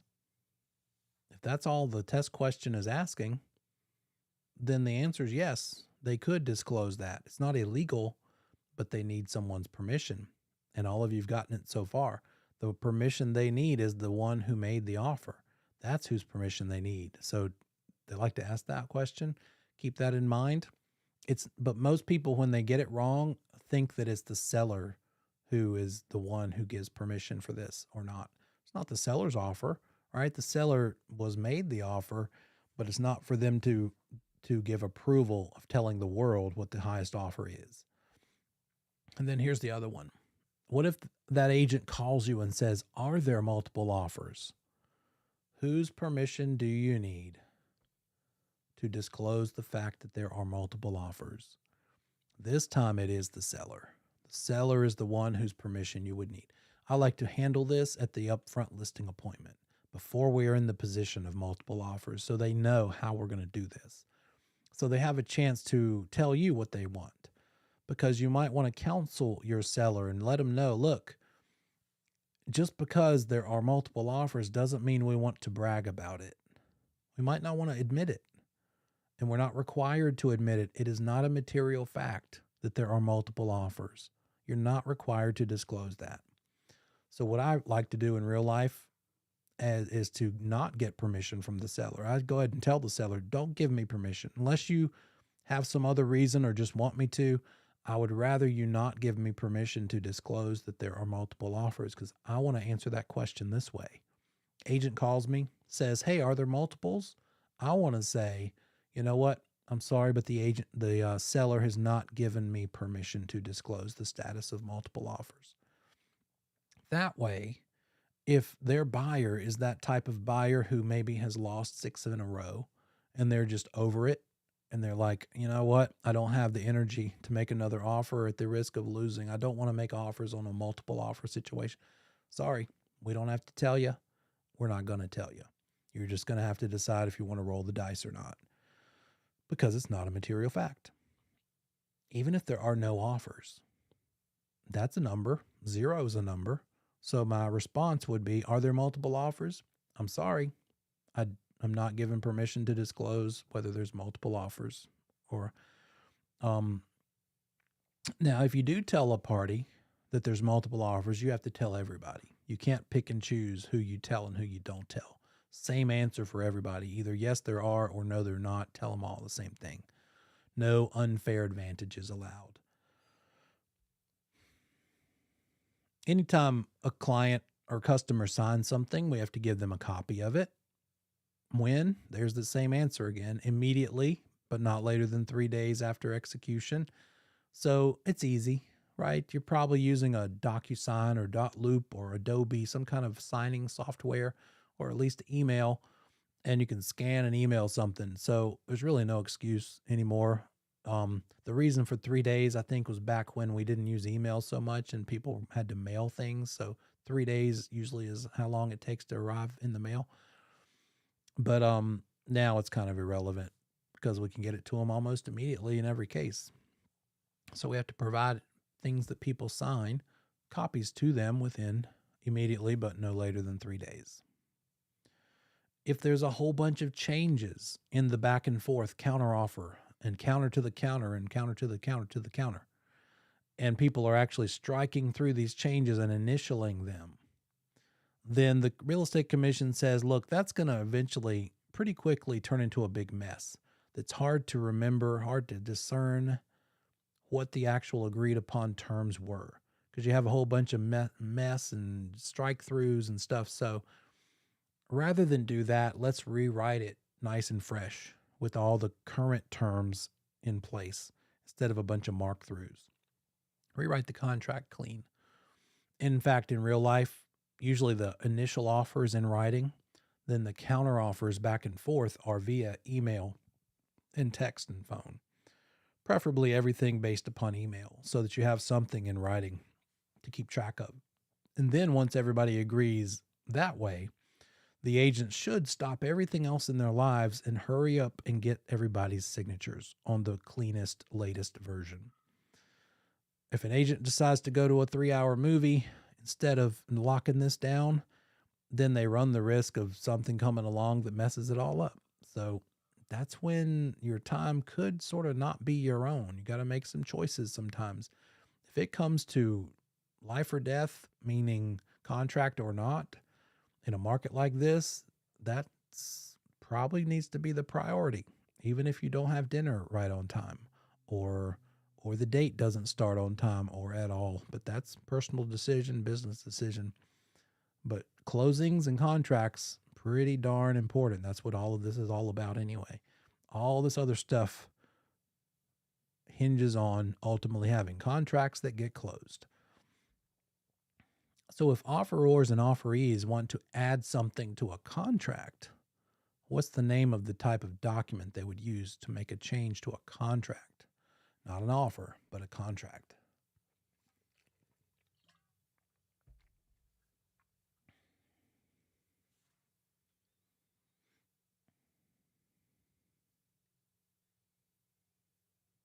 What's the name of this form?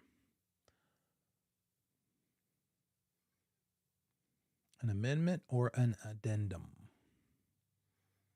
Changes to contracts are for amendments are done to make changes to contracts. Addenda are done to make changes to offers.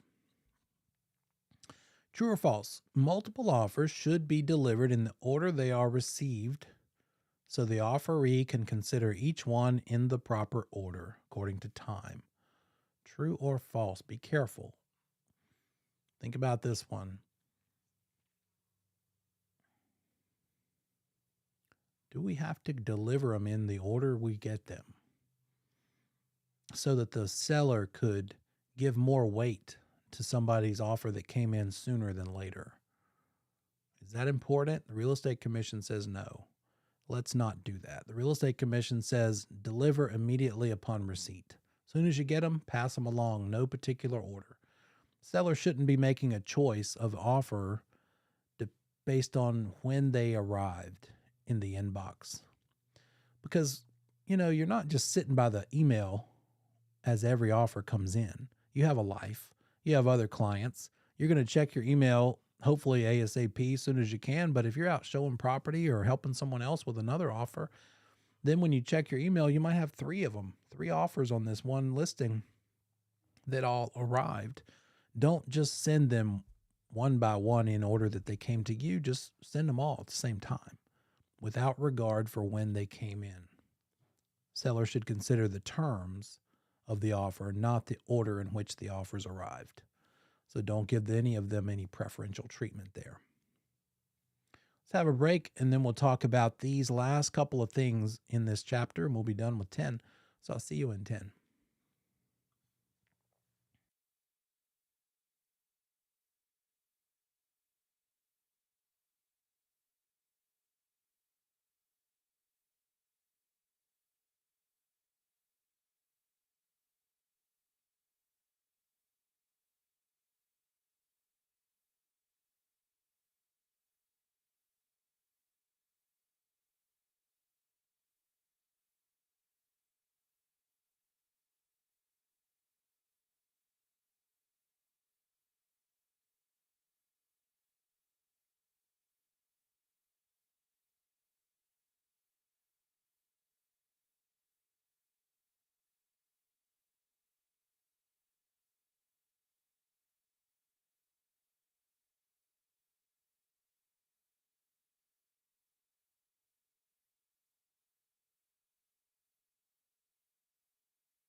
Welcome back.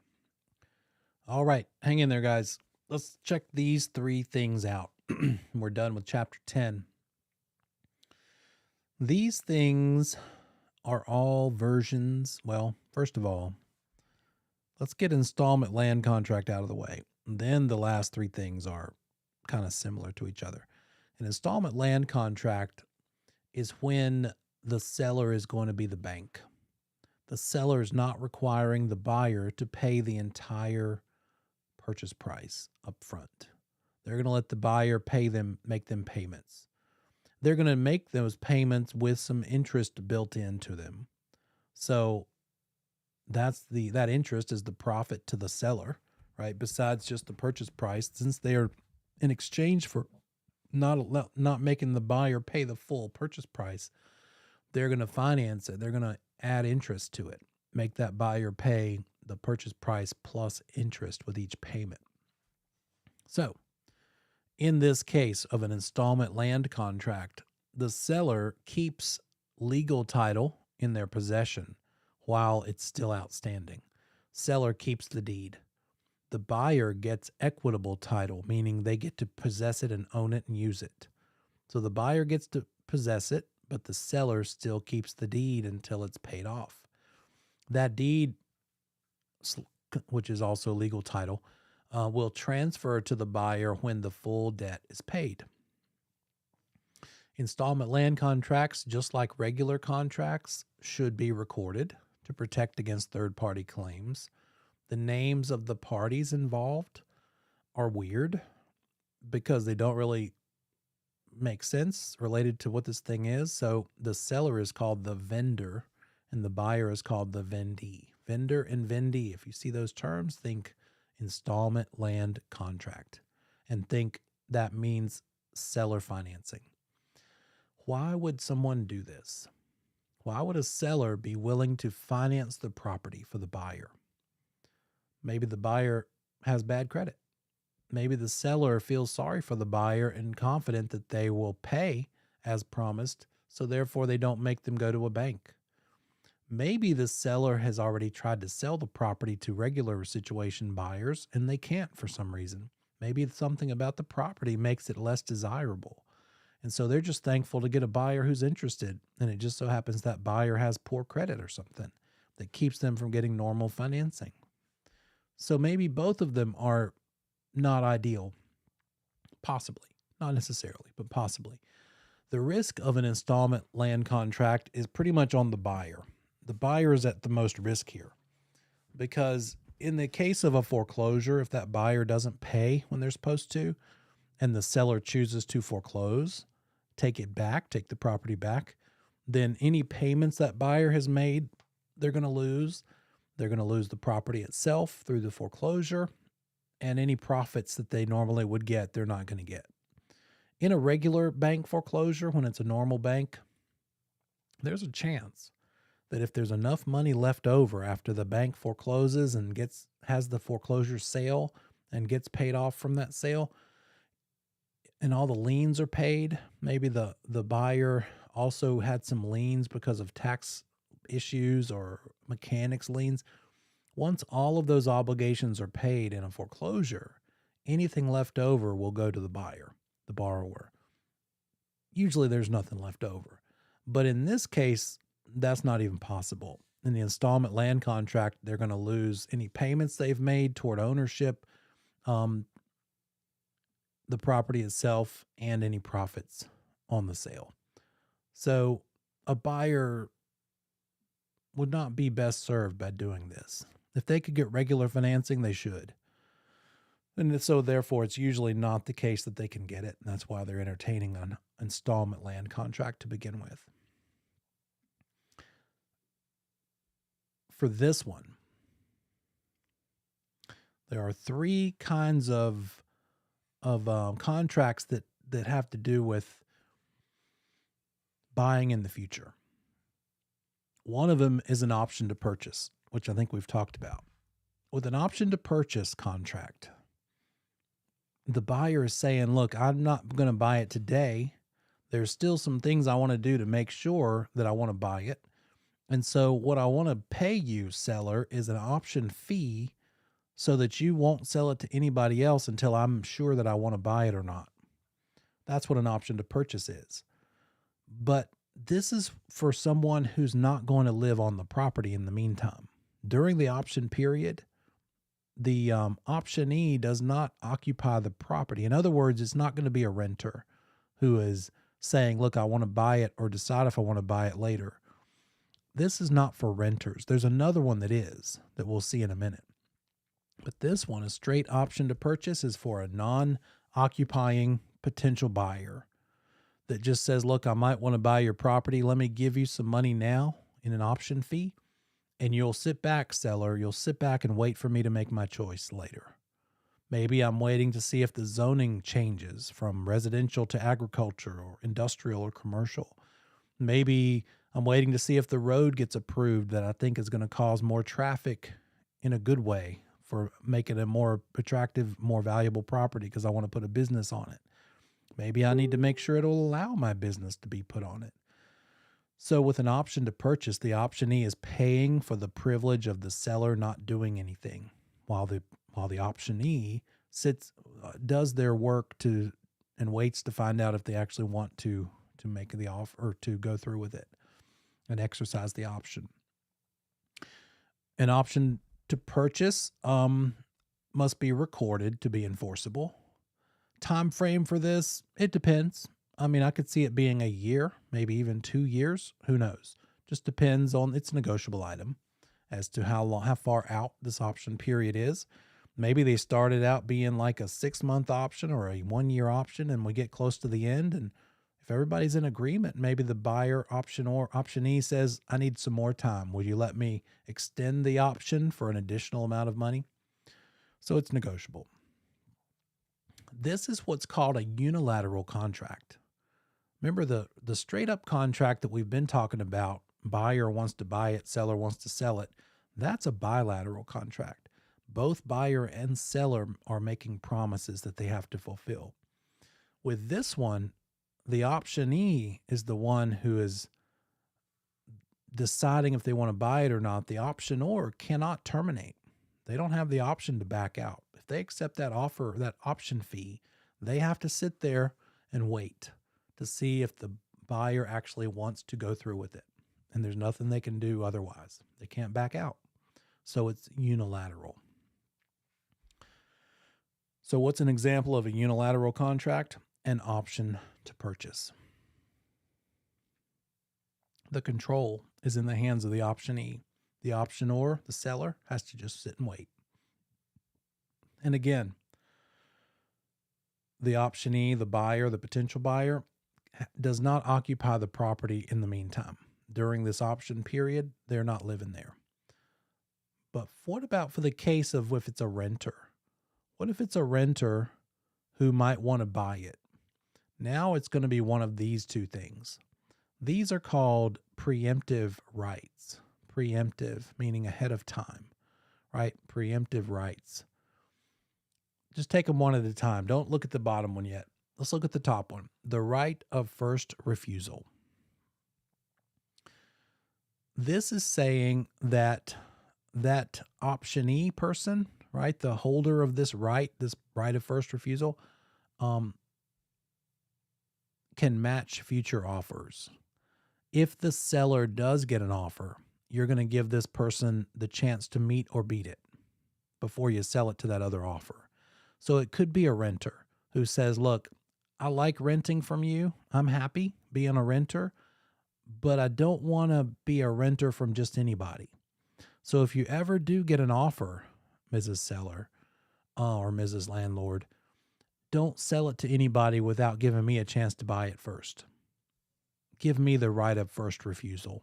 Let me tell you if I want to buy it, and I'll meet or beat the offer you might get from another person.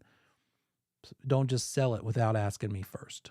If we have this in writing and I have the right of first refusal, then they have to do that. That landlord or the seller or landlord maybe would need to run it by this person holding this right of first refusal. They could get an offer anytime, Maybe somebody just randomly comes along and says, hey, I'll buy it. And they might say, well, I can't sell it to you yet. Let me check with this other person. They have the right of first refusal. Got to see if they want to buy it. Since I received your offer, I got to see if they're willing to meet or beat your offer. So the holder of this right of first refusal can match future offers, and therefore the price is going to be negotiated later. We don't negotiate the price when it's a first refusal up front. If this is in place in writing, then that price will be handled later because that's when another offer might come in as later. So that's one of these preemptive rights. The other kind of preemptive right is the right of first opportunity to purchase. What does this mean?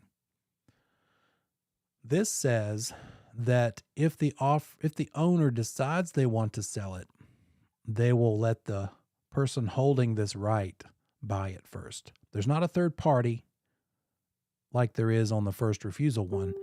This is, hey, seller, you want me? Can I buy your property? No, I don't want to sell it right now. Well, then would you let me know if you do decide to sell it and give me the first chance to buy it? Give me the first opportunity to purchase it? Not a whole third person involved, just between seller and potential buyer. The owner must offer the property to that person. Therefore, the price is set up front. If you ever want to sell it, I'll buy it from you for this amount. And I'll go ahead and put that in writing in the form of a right of first opportunity to purchase. So, either one of these could be a renter-landlord situation. They don't have to be, but they could be. The option to purchase thing is not a renter situation. This is not someone who lives on the property, but these two could be. So how do we remember this? The right of first refusal is the one that includes a future offer, a third party making an offer. Therefore, the person who has the right of first refusal is the one who has to say whether they're willing to meet or beat that other offer. The other one doesn't have that third party. In right of first refusal, we deal with the price later because we don't know what that potential later offer from a third party is going to be until it comes in. The first opportunity to purchase one, we figure out the price we're willing to pay them up front, and then it's up to that seller to decide if they want to sell it later. They might just not want to sell it right now. Typically, this is involving renters, but not necessarily. So, an option to purchase, true or false? The tenant has the right to decide whether they want to purchase this property at a future date. Is that true with an option to purchase? A tenant has the right to decide if they want to buy something at a future date.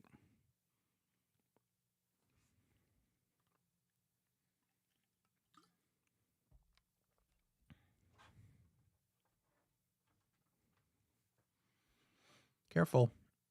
The choices are option to purchase, right of first refusal, or right of first opportunity to purchase. Which of those three might involve renters, and which one absolutely does not involve renters? The option to purchase is not for renters. You're not living there in the meantime. So it's a tricky question here. So no, this would be false. With an option to purchase, there's not going to be a tenant in place. It doesn't involve possession or use of the property. It's just somebody has the option to decide later to buy it or not. And in the meantime, they don't get to live there or use it or possess it. The ones that include possession would be these two, but not this one. Either first refusal or first opportunity, but not option to purchase. This is for people not living there. All right, finally, all offers must be submitted to the seller immediately, but not later than 3 days. All offers, even offers that come in after a deadline that a seller might say. Seller might say, I want all offers by Friday at noon. But what if you're the listing agent and you get 3 more offers Friday at 5 p.m.? Still have to present them. Even if you're under contract, they agreed to one and now you're officially under contract and you get a couple of offers in after that, still have to deliver all offers immediately, but not later than 3 days. Multiple offers should be given to the seller ASAP. agent can't screen them, can't weed any out and not deliver them. And the existence of multiple offers is for the seller to decide whether you're going to disclose it. It's not a material fact. And then if you have a lot of changes during negotiations, don't let that offer get messy and hard to read and understand. Make up a nice new fresh one with the most recent price and terms, so it's legible and avoids confusion. All right, that is 10. Let's move on into 11, which is finance.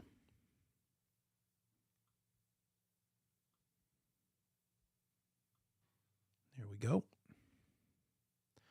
11, real estate finance is about the factors leading to the financial crisis. We'll talk about what the Federal Reserve is, the Federal Reserve Bank.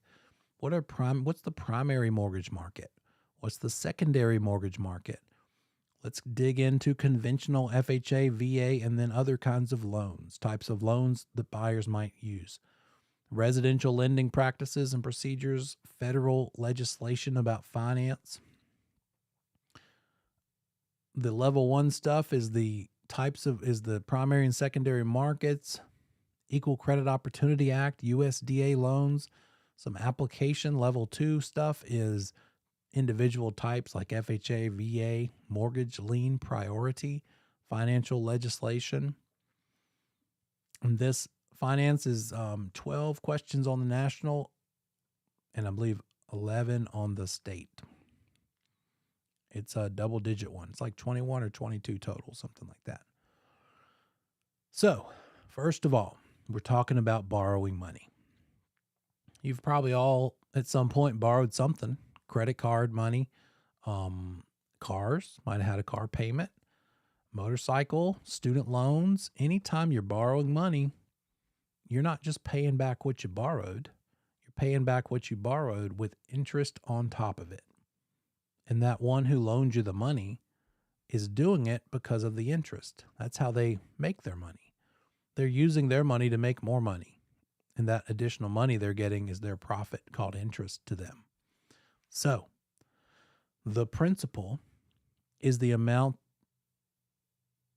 of the loan. Principal loan amount is what you borrowed. It's what you've borrowed. And over time, you're buying down that principal. As you make additional payments, hopefully, you owe less and less and less. You borrowed $100 from somebody. They're letting you pay them back $10 a month.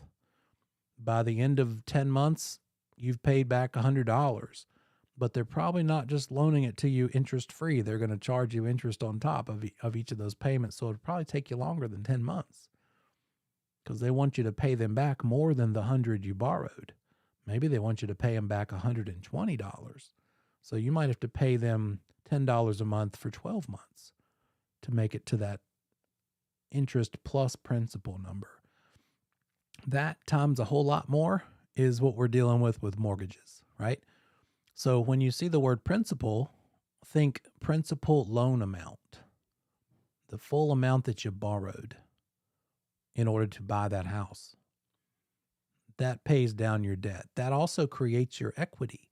Your equity in the property is increased as you pay down your principal.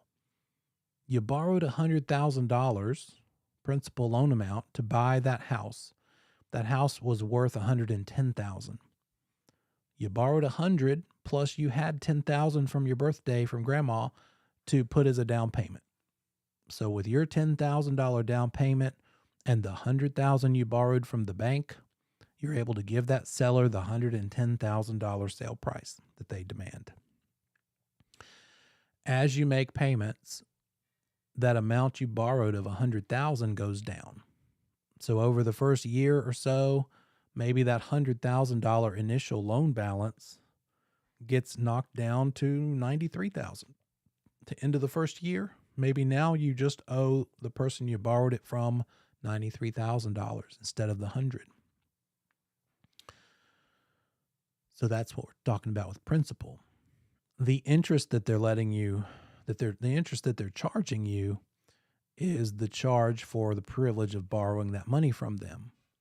It is the income the lender's making. It's the reason they're doing it.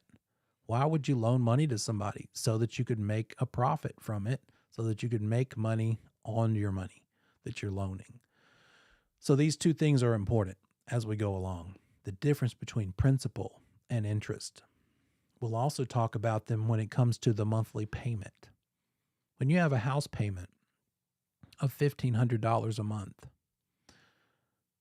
it's the same. As long as it's a fixed rate amortization, fully amortized loan, then if you make a payment of $1,500 a month for 30 years, 360 total payments, by the end of that 360th month, you've paid off the entire loan plus the interest. You did that $1,500 at a time every month. So your payment was stable. It stayed the same.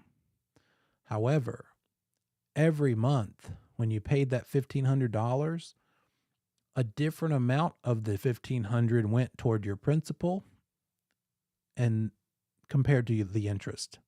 In the beginning, out of that $1,500 payment, probably $1,490 of it was interest to the lender. It's front loaded. The lender sets it up so that for the entire first half of the loan, the majority of your payment goes to them in the form of interest, profit to them. And around the halfway mark and beyond, each time you make that $1,500 payment, a little more of that is going toward your principal instead of the interest. It kind of crosses over on a graph. If you were to see a graph made of interest versus principal in a fully amortized loan, what the heck is that word? We'll talk about amortization. That means how the loan is being spread out over time. So if we have a sort of a graph here, and we've got interest and principal, each payment is $1,500 over time. Around here, let's say this is a 30-year loan term. So you will have the entire loan, this line in red, let's say. This loan amount you're going to pay down over time. Every payment, let's do it this way. Every payment decreases the amount that you owe that lender over time. And so those initial payments have more in interest than they do principal. You're paying more in interest to the lender, profit to the lender than you are. So if it's a $1,500 payment, then interest on the very first early one is going to be $1,490, and you're only buying down what you owe by $10. Around the midpoint mark, around that 15-year mark, it's going to be the opposite. Until the very last payment out of that $1,500, $1,490 will go toward your principal, and $10 will be the last little bit of interest payment to that lender. So we'll see these words repeatedly. This $1,500 is the same, but the proportion of principal versus interest changes. In fact, if you had extra money, instead of making a $1,500 payment, if maybe you had, well, heck, there's this old guy at the coffee shop we go to, and he's just been doing the right thing nice and conservatively forever, and he's got money. He took early retirement because he's got money in stocks. He's told me, because he loves talking about this stuff, every month. So let's say right now his payment is $1,500. He looks to see what next month's payment is, what proportion of that $1,500. So he'll say, okay, looks like my principal portion. Let me do it this way. Next month's payment, the amount going toward principal is $700. The amount going toward interest is $800. So this month he'll make his $1,500 payment, and he'll go ahead and add another $700. He'll make a $2,200 payment this month, and basically he's paying next month's principal on top of this month's full payment. That's kind of money he's got, right? By doing this, he's probably going to chop his 30-year term in half. But who can afford to do that? Not very many people are willing or able to do that. But that's how this could work. Even if you don't do that, but over the course of your 30-year loan term, if you just make a payment, like your payment is due on the 1st, and it covers the month that you just were living there. We pay in arrears when it's a mortgage. Arrears meaning after you live there. It's different than rent. When you pay rent, you have to pay on the 1st of the month for the month you're about to live there. But with a mortgage, you pay for the month that you just were living there. So you make your payment on the 1st. If you do half a payment on the 1st, and then the other half a payment on the very last possible day that you can, like the 15th or the 14th, you're still making the same total. You're just splitting it up. What that ends up doing, because some months are 5 weeks and some months are 4, ends up making a whole extra payment per year. And by doing it that way, it decreases your 30-year loan term by 7 years. You can pay off your mortgage in 23 years instead of 30. That's the power of interest and amortization. If none of that makes sense, don't worry about it. We'll get there. But just giving you an idea of how all this kind of stuff works. And we're going to look at what makes this possible, how these mortgages work.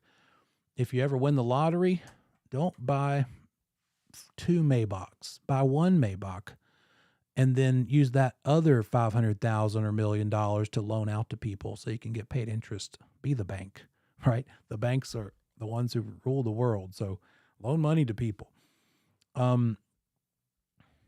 If you make a regular payment that includes both principal being repaid as well as interest to the lender, then eventually you'll pay off the loan. But one of the things that went wrong leading up to 2008 was that borrowers were not told the whole story. Lenders kind of told borrowers what they wanted them to hear. And so, first of all, they let borrowers who really couldn't afford houses borrow money to buy houses. They were called subprime loans.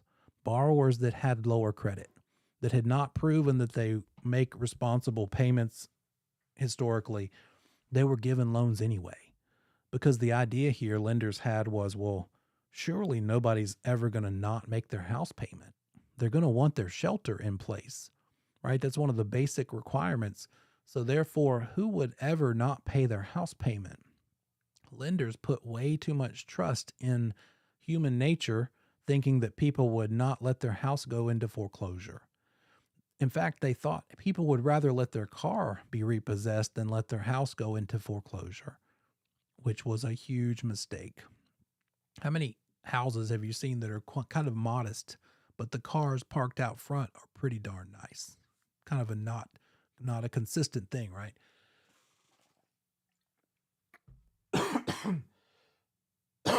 So that was part of the problem. This subprime market that lenders were willing to loan money without responsibility, right? Not making sure that borrower understood the gravity of these loans. So much so that a lender would give a borrower a choice when they got their house payment. They would say, look, you can make your fully amortized, I'll tell you what amortized means in a minute, payment of $1,500 a month. Or if you're kind of tight this month and you don't feel confident making the entire $1,500, we'll let you make an interest-only payment of $1,100 a month. If you make your fully amortized payment, then some will go toward your principal and some will go toward your interest, meaning that principal is going to come down. However, if instead of choosing this one, you choose the interest only, then your entire payment is interest. The principal stays the same. And if all you ever did was make an interest only payment, your principal would never come down. You're never paying that loan off. And so they would name it something cute. They would call it a pick-a-pay program so that it just made borrowers feel kind of confident. Look, okay, no big deal. This month I'll just do the interest only version and I'll use that extra $400 to, I don't know, do whatever, pay that extra bill I wasn't expecting, or maybe even do something frivolous. But some borrowers got kind of addicted to that lower payment and they spread it out and did it another month and another month. And what they ended up doing is never decreasing their loan amount. They might have come down to here and made a regular payment, but from here forward for a while, they just made the interest only. So their principal loan amount never decreased. Going to take them longer to pay this thing off. And if nothing changed in their income and they kept making interest only payments, and in the meantime, the value of their property went down, that's kind of what led to this whole huge mess. It was a big catastrophe, as you probably remember. So what's that look like?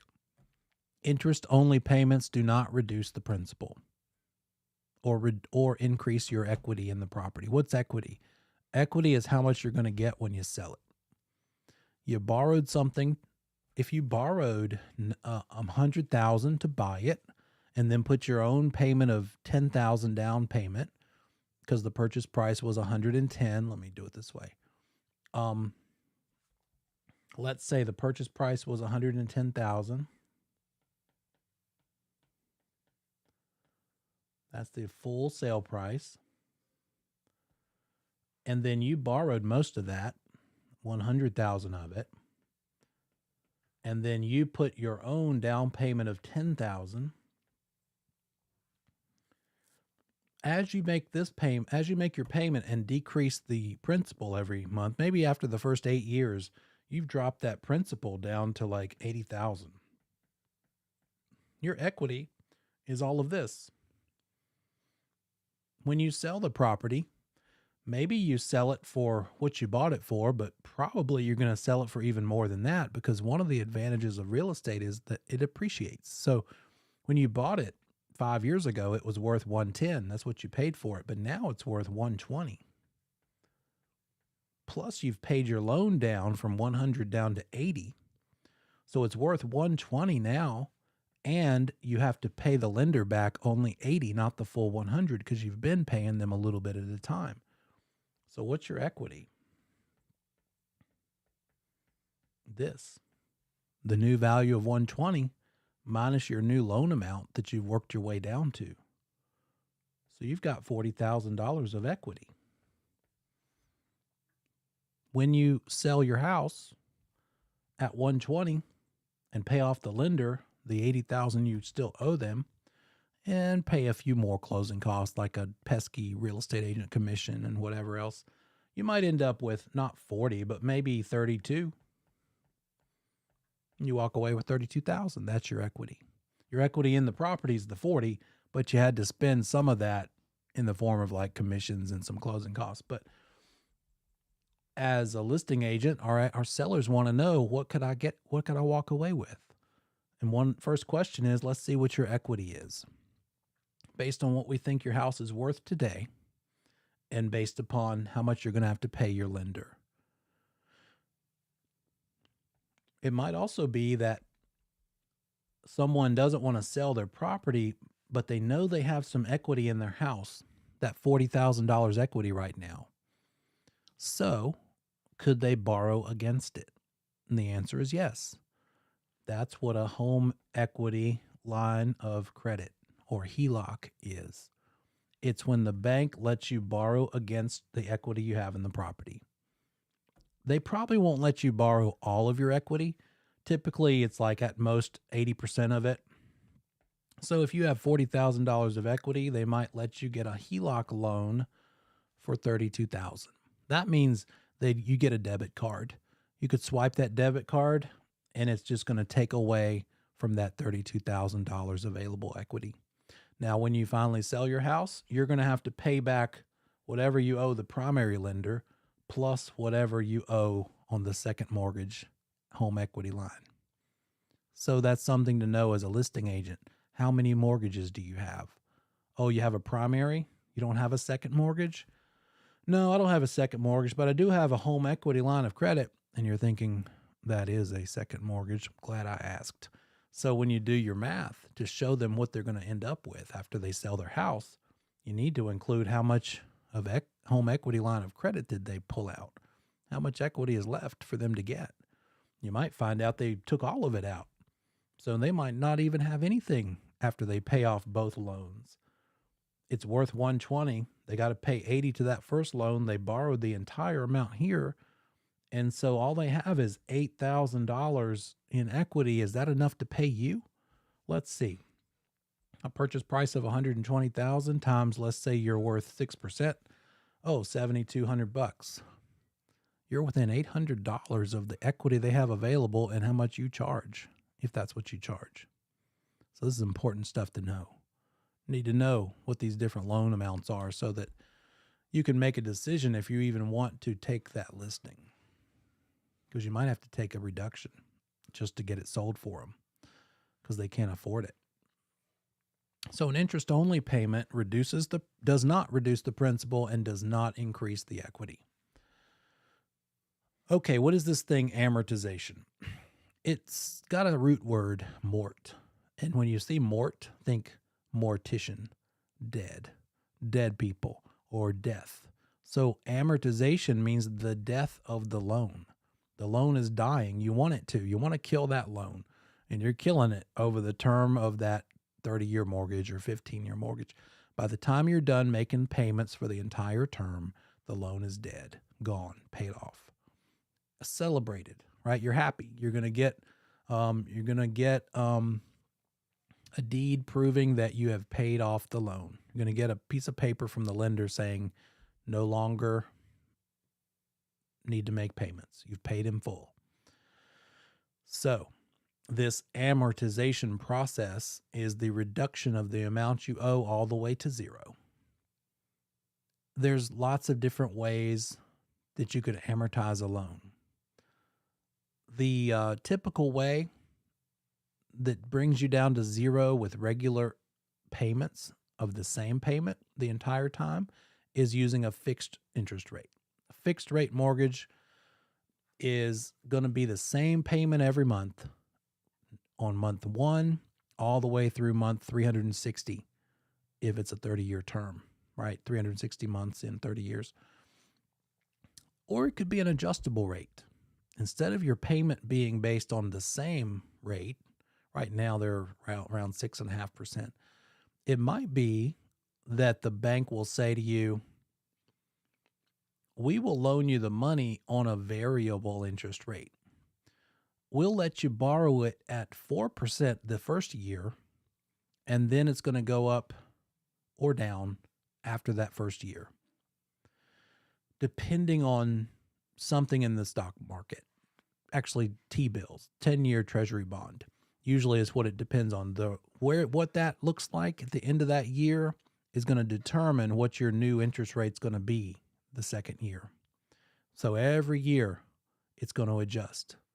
And it might adjust down, but it might adjust up. It'll probably adjust up. So what's the trade-off? What's the benefit of an adjustable rate mortgage? It usually lets the borrower have a lower rate in the beginning. And the borrower might think, well, surely I'll be better off financially by the time it does adjust. Even if it adjusts up, I'll have more money. I'll get the raise. People overestimate how much better their financial situation will be in the future, and they did in those years leading up to 2008. So that's another thing lenders were doing, giving people adjustable rate mortgages and not fully disclosing to them what that really meant. People assuming that they would have raises that could help them pay the higher payment they're going to be dealing with when the rate does go up. But then that never happened. The adjustment happened. It went up. They had a higher payment in year 2 and then in year 3, but they still had the same income or less. And so while they could afford it the first year or the second year because it adjusted up and because their payment situation or income didn't change, then it became unaffordable. And people lost their houses to foreclosure because they were too close to their line of affordability with the adjustable mortgages. Adjustable mortgages, ARMs, adjustable rate mortgages, still exist. In fact, most credit unions offer an adjustable rate mortgage product. Some credit unions only offer an adjustable rate mortgage product. It's not bad. You just need to have full disclosure. Your borrower needs to understand the ins and outs. And some borrowers make that a part of their strategy, and they're prepared, and they buy within their means enough so that even if it adjusts up, they're still okay. The problem is if you are a borrower and you buy the very most you can afford, and then it adjusts higher than that. And that's what so many people did. Part of that mortgage collapse was because of improperly handling adjustable rate mortgages. And then we already know about interest-only payments that don't accomplish anything. They'll never pay off your loan. So again, a fully amortized loan means all your payments are the same for the entire duration, including the very last one. Your last payment is $1,500. Your first payment was $1,500, and every other one in between. But how much of that $1,500 went toward principal compared to interest changed every time.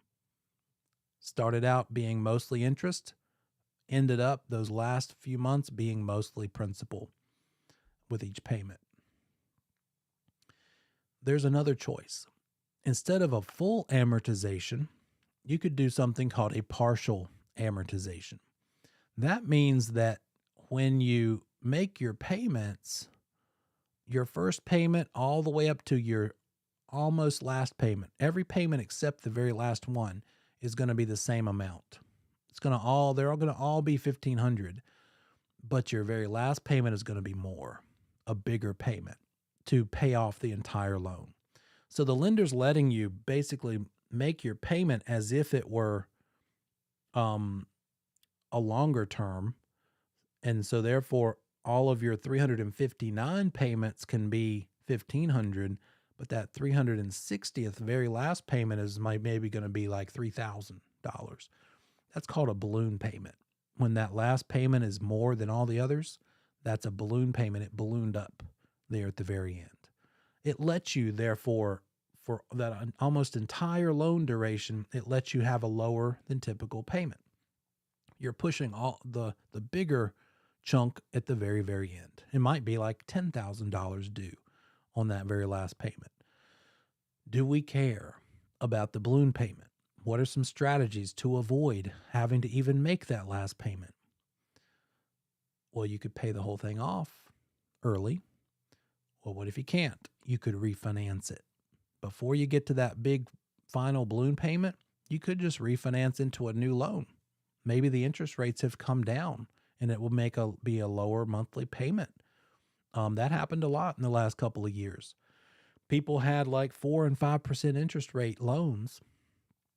And then a year ago in December and January, the rates got down to like 2.75, 2.75 for a minute and hovered around 3. So maybe somebody back then had a 5% interest rate and refinanced into a 3% interest rate loan. If they thought they could refinance and get even lower this year, they would be wrong because the rates went from 3 up to 7, and now they're around that 6.5 range. So you could always refinance your loan into a different one as long as it's going to be a better interest rate so that you could have a lower payment. So that's how you could avoid that final balloon payment, is just to refinance into a new loan. And then also, in order to just buy the house and just get into home ownership instead of renting, if all you could get was an FHA loan, which allows for your lower credit score and allows you to put lower down payment, go ahead and do it. Get that FHA loan. And then maybe in 5 years or 6 years or 2 years, refinance into a conventional loan. Maybe you've worked on your credit, repaired your score, gotten it raised. And so at that point, you can refinance into a conventional. So partial amortization. The first payment is different from the last payment. That last one is a balloon. There's the interest only. Borrower still owes the original loan amount, or wherever they stopped making a full amortization payment, but once they start making interest-only payments, they're not making any progress toward paying off the loan. Fully amortized means same payment every month, ending at zero at the final payment. Partial amortization means the same payment every month, but the very last payment larger than all the others, called a balloon payment. Interest only means you're only paying interest. It's probably going to be lower than a typical fully amortized payment, but the trade-off of that lower monthly payment is you're not making any progress. You still owe the full loan amount if all you ever make are interest-only payments. What happens if you don't make your payment? What's the worst case scenario if you don't make your payment?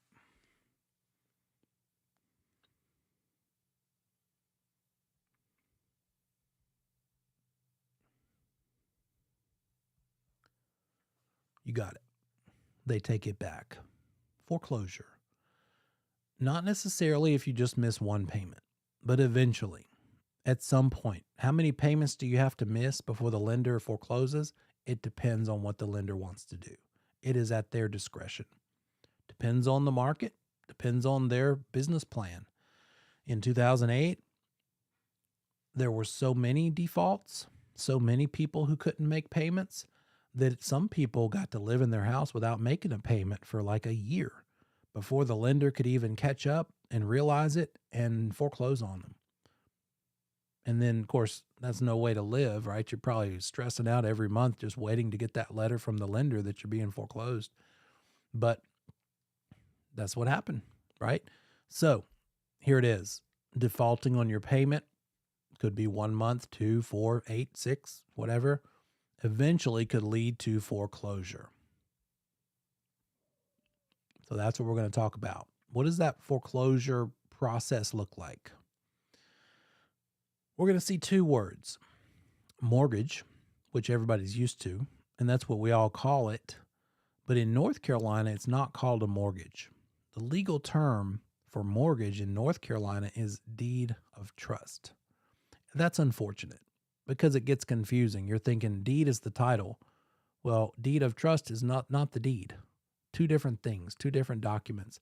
The deed is still the title, but the deed of trust is the mortgage document. It's equivalent to a mortgage.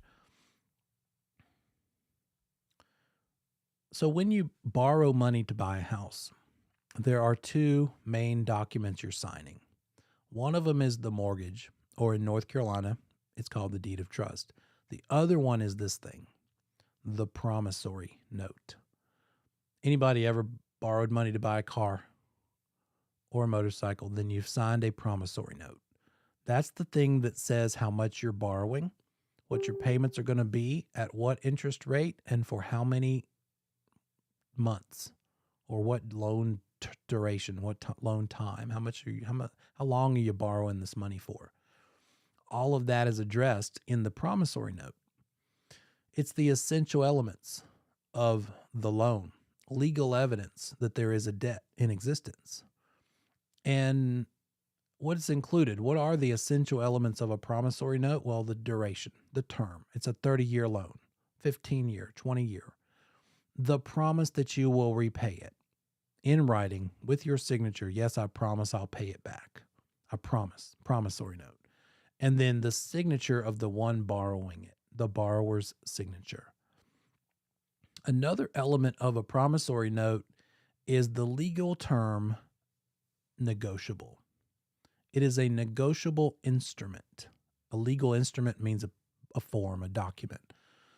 The fact that it's negotiable, that doesn't mean that you're going to say, oh, you want 7% interest? How about 6? No. Negotiable means that the lender can sell it to another person, another entity.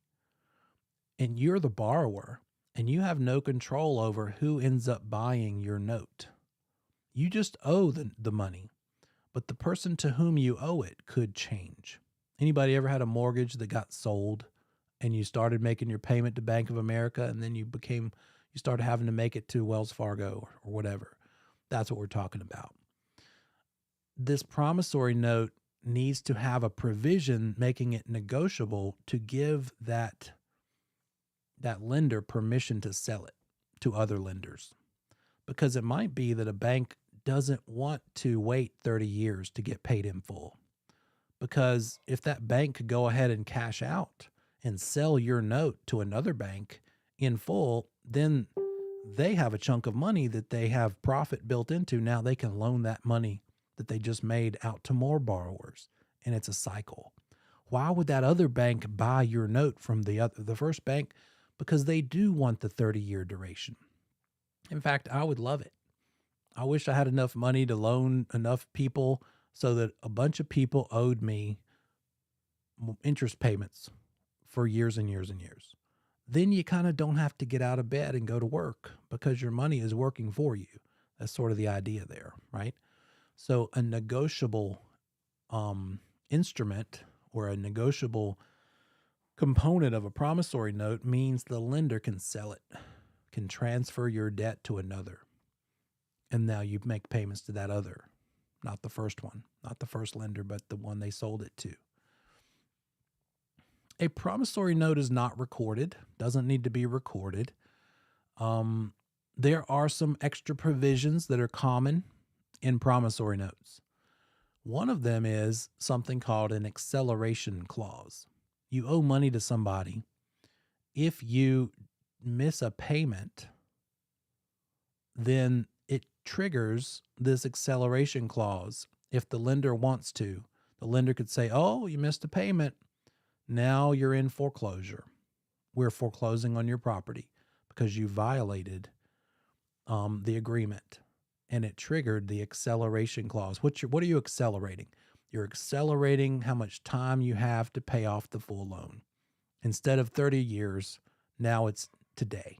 Must pay it off immediately. Accelerated it. No more 30 years for you. Now you have to pay it off within the next few days, next few weeks. Accelerating the time within which you have to pay off the full loan balance. And if you still owe $300,000, how many people can hurry up and pay $300,000? That was sort of the whole point of borrowing it. So the acceleration clause allows the lender to call the entire loan balance due now. The acceleration clause is the thing that creates and starts the foreclosure process. Write that one down. What starts the foreclosure process? The acceleration clause. It gives the lender the right to start foreclosure because you signed it in the promissory note that you would make your payments every month on time, and you didn't. You skipped one. You missed one. Therefore, the lender could say, we are triggering the acceleration clause. We're going to take the property back if you don't pay us everything you owe us. Make up those payments you missed. Plus, now that you're in foreclosure, you're going to have to pay the attorney fee because it's in foreclosure. So now penalties and interest on top of those 3 months that you're behind. Again, it's up to the lender when they accelerate. It might be 3 or 6 or 8 months or a year. In a market like this, it's probably only going to be a couple of months, maybe 3 or 4 that you could possibly miss, but that's just going to depend on the lender. Another provision that might be in a loan, not necessarily, and not allowed in some types of loans, is a prepayment penalty. This one's not allowed for owner-occupant loans, I think up to $150,000, nor is it allowed if it's an FHA loan or a VA. If it's an FHA or VA of any amount, those cannot have a prepayment penalty built in. What is it? Prepayment penalty. Well, think about it this way. The lender, let me finish this explanation, then we'll take our break. The lender is loaning you this money because they want to make interest on it for 30 years or 20 years or however long. So if you pay it off early by refinancing it into a different loan, not with this same lender, or you win the lottery and you just pay the whole thing off in cash, you're cheating them out of the additional however many months are left in the mortgage term, right? Not really cheating them, but that's the idea. You're doing them out of all of that interest. So to help them make up for the fact that they're not going to get interest on the rest of the loan because you're paying it off early, they're going to penalize you for paying it off early. Again, they can't do that on just every kind of loan. Not allowed for VA, not allowed for FHA, and not allowed in North Carolina for certain price points, up to a certain price. So you can't pay the loan off early without having to pay a fee.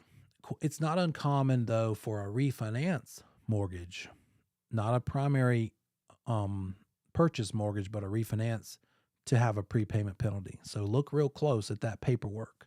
When somebody says easy refinance, we'll just roll all the fees onto the loan and we'll reduce your payment. Look at the fine print, see if there's a prepayment penalty so that if you ever wanted to refinance the refinance loan, that you're not going to be penalized for that. All right, let's have a break. I'll see you in 10.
Welcome to the last segment of the night.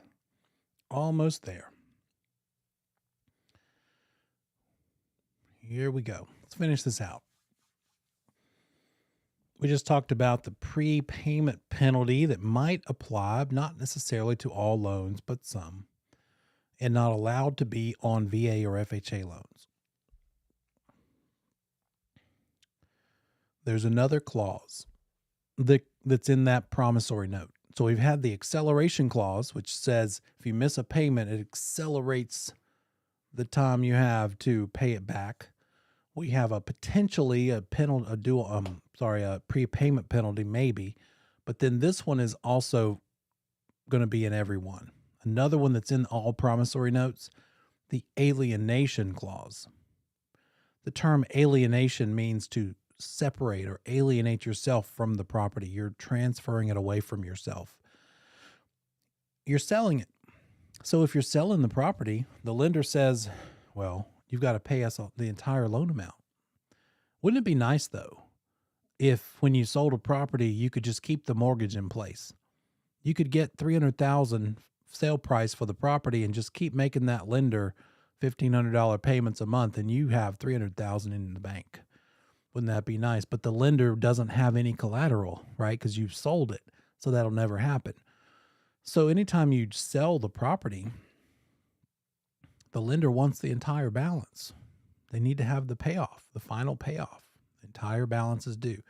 So I know I don't like that it's two A words, acceleration and alienation. That can be confusing. But think of it this way. The alienation clause, just think of it as the due on sale clause. It's probably more of a happy situation, right? Because why do you have to pay the entire loan balance because of the alienation clause? Because you're choosing to sell it. Or another time this alienation due on sale clause is triggered is if you refinance, because you're changing the lender from the current one to a new one that you're going to refinance to. So since you're paying off the current lender, they need to have the full payoff. Since you're refinancing to a different lender, you're going to have to pay the full loan balance to the original one. Now, if you're refinancing, you're borrowing money from the new guy to pay to the old guy. So you're really just shifting that money. It's not like you're having to come out of pocket the entire $300,000.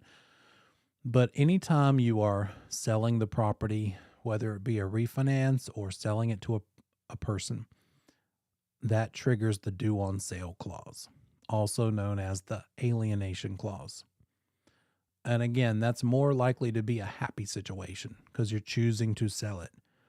The other A word clause was acceleration. That's probably a sad one because you missed a payment or two or three, and therefore the lender says, well, you got to pay us everything now. You no longer have 28 more years to pay us the remaining $250,000. We want it all now because you missed 3 payments or 6 or 12 or however many. So know the difference between the acceleration clause, the alienation clause, and the prepayment penalty. All three of those things could be in a promissory note. The two A words are going to be in the promissory note, period. Those are going to be clauses that are in there. When you borrow money to buy a house, there's going to be a due on sale clause. There's going to be an acceleration clause. There just might be a prepayment penalty. Now, another provision in that promissory note that we already touched on is this word negotiable. It must be a negotiable instrument, which means the lender is free to sell it to someone else. They could transfer that note to another party without your permission.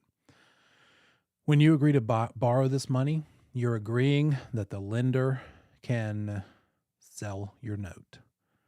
And so you might start out paying your mortgage to Bank A, but then Bank A sells it to Bank B, and then you have to start making your payment to Bank B. None of the provisions change, though. Your payment's the same, the interest rate's the same, everything stays the same. It's just who you pay is different. Okay, now let's talk about the sad stuff. You have missed a payment. It has triggered the acceleration clause. What happens next? How does this whole foreclosure process work? Some of this stuff is going to be on the national portion of the exam, right? Double digits. I think 10 or 11 questions. This is part of that because North Carolina is what's called a title theory state. Title theory.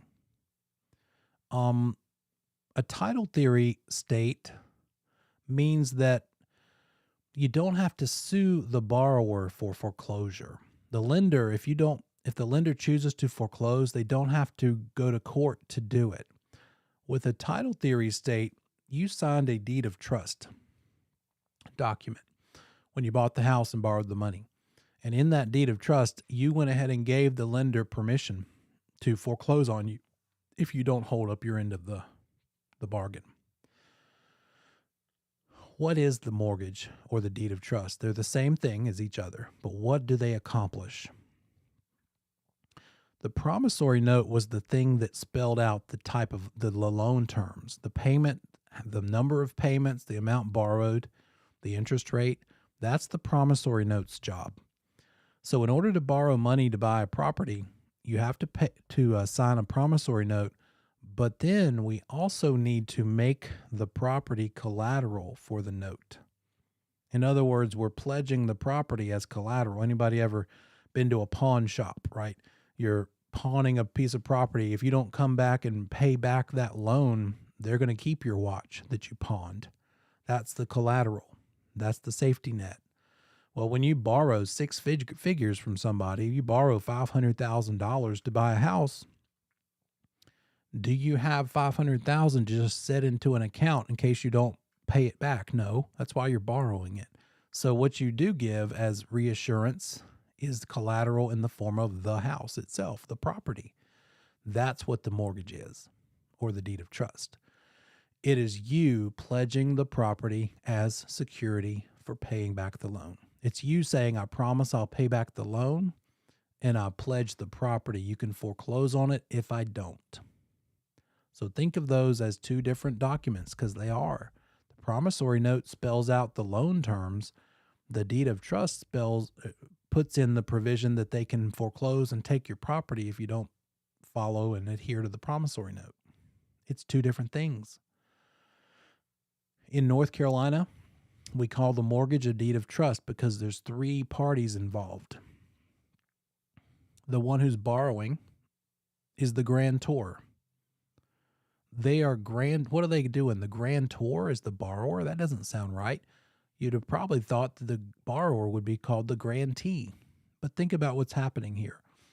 In a deed of trust, that borrower is pledging the property as collateral. So they're giving it. They're giving the property up as potential collateral for the loan. So if the borrower is giving something, then they are the grantor. The lender is benefiting from this arrangement, so they're the beneficiary. And then the third party in this three-party system is the trustee. The trustee is the one who holds this deed of trust. The trustee is the one who initiates the foreclosure. So the lender is going to say, uh-oh, she missed 3 payments. We've decided we want to start foreclosure. And so the lender is going to call the trustee and say, we got one. We're going to initiate the acceleration clause. Go ahead and send them the foreclosure notice, the first letter saying, look, you've missed too many payments. We're going to exercise our right to foreclose. That trustee is hired by the lender to carry out this duty. And it's probably going to be an attorney. When you have a foreclosure notice, you're getting a notice or letter from an attorney who is acting as the trustee on behalf of the lender. That's in North Carolina. 3-party system, the deed of trust. It's a title theory state. The 2-party system is the mortgage. Same thing is being accomplished. We're pledging the property as collateral. Just so happens that one state that does it this way, the 2-party system, where the thing is a mortgage, not a deed of trust, is South Carolina. So back-to-back states do it differently. And in South Carolina, among other states, it's a mortgage, not a deed of trust. It's only a two-party system. There's a borrower and a lender. The borrower is the mortgagor, pledging the property as collateral. The lender is the mortgagee, receiving the property as collateral in case the loan doesn't get repaid. It's called a lien theory state, not a title theory state, because in a mortgage situation, a two-party state, a lien theory state like that, like South Carolina, the lender has to sue the borrower for foreclosure. They have to go to court to accomplish this. It's not built in up front. And so anytime you have to go to court to accomplish something, it's probably going to take longer. In fact, in 2008, when all these foreclosures happened, the lender, it took them longer to have that foreclosure happen when they were in South Carolina. The North Carolina lenders foreclosed faster because they already had upfront permission in the form of this deed of trust system compared to the non-judicial foreclosure and compared to a judicial foreclosure. That's what that means. Judicial foreclosure means a judge is involved. Takes longer. It's just the way that they do it down there in other states that are a lien theory instead of a title theory. So just screen cap this slide, study it, and know the differences between them. North Carolina's the deed of trust version. South Carolina and other states, some other states, are the mortgage or lien theory version. Because, again, you've got two documents involved. The promissory note is the financing instrument outlining what's being borrowed. The mortgage or deed of trust is the security instrument, securing some collateral for the lender. The lender says, you're asking me to borrow $800,000. I want to have the security of knowing that I have legal right to foreclose if you don't live up to your end of the bargain. That's the idea here. There's a promissory note and there's a deed of trust. In fact, in North Carolina, since it's a marital right state, right? That whole thing about spouses, takes one to buy, two to sell. When let's say you have spouses and one of them has bad credit, the other has good credit. One of them is going to qualify for the loan, but not the other one. So only one of them signs the promissory note because the lender doesn't even want the bad credit one to sign the promissory note because they don't qualify. So in that case, who's signing these two things? The one who's getting the loan, who has good enough credit to get the loan, is the only one who signs the promissory note. But both of them have to sign the deed of trust because the deed of trust is about collateral. And so both of them have to sign up front saying, look, if we don't pay, we don't stay. And since we're married, we both have to give permission to sell it or to pledge it as collateral. So even if only one of them qualifies for the loan, they both have to sign the deed of trust. Only one is signing the promissory note, but they both sign the deed of trust. So when you're a listing agent and you find out that only one of them is on the promissory note because of maybe credit, you still have to tell them, well, I still need both of you to sign the listing agreement for one thing because you're both owners, you're married. And then I also, when you had to buy it, you had to sign the deed of trust saying that you were both okay pledging it as collateral. So it kind of goes hand in hand with that idea. North Carolina is the deed of trust method. There's these three parties, the lender, the borrower, and then that third party called the trustee.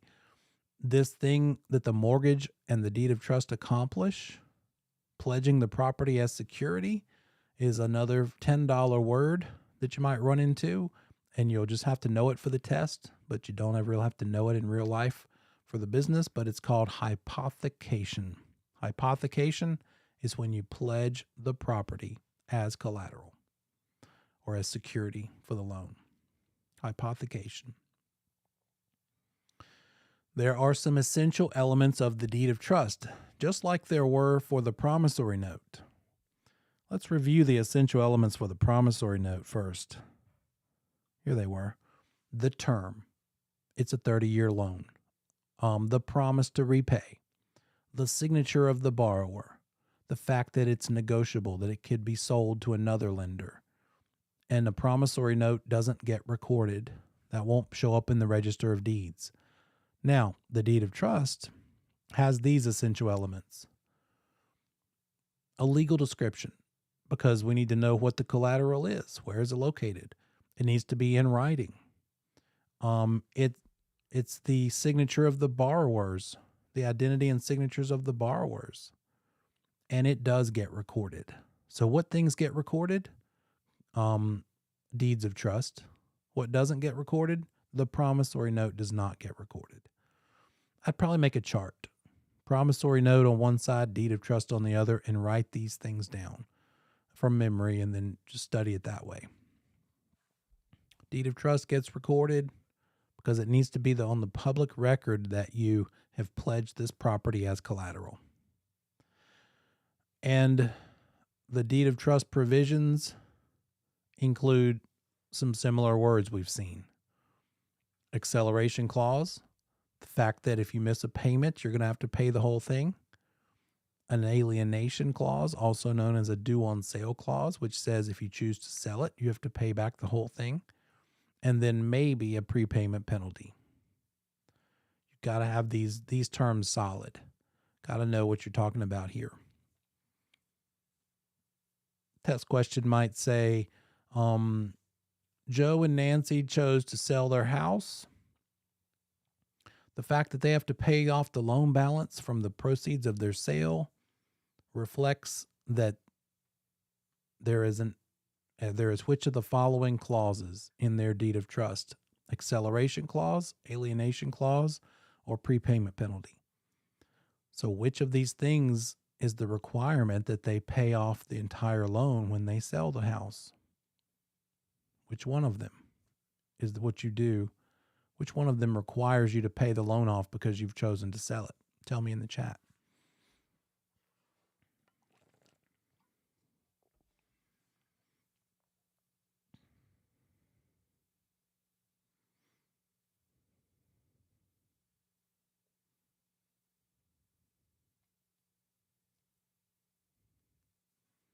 There you go. I would just think of them together like you're doing there. Alienation, due on sale clause. What if it said Joe and Nancy have come into some money because they won the lottery. They owe $53,000 on their deed of trust, on their mortgage. They want to go ahead and pay off that $53,000, but the lender charges them a fee to pay it off early.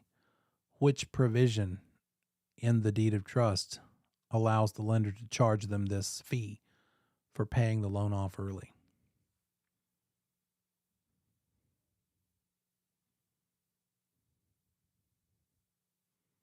There you go. Prepayment penalty. Or Joe and Nancy have medical bills and Nancy lost her job. And so they've missed 2 house payments the last 2 months. The lender sends out a foreclosure notice. Because of which clause did the lender initiate foreclosure?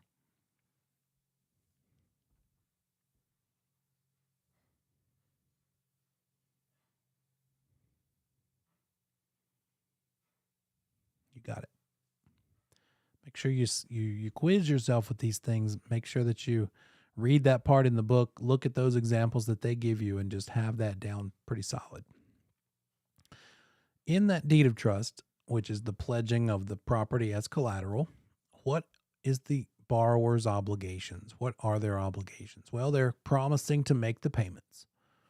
They're also promising to keep up the taxes and insurance.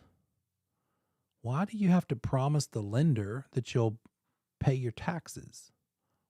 Why does the borrower have to promise the lender in the deed of trust that they will stay current on the taxes? Why does the lender care about that?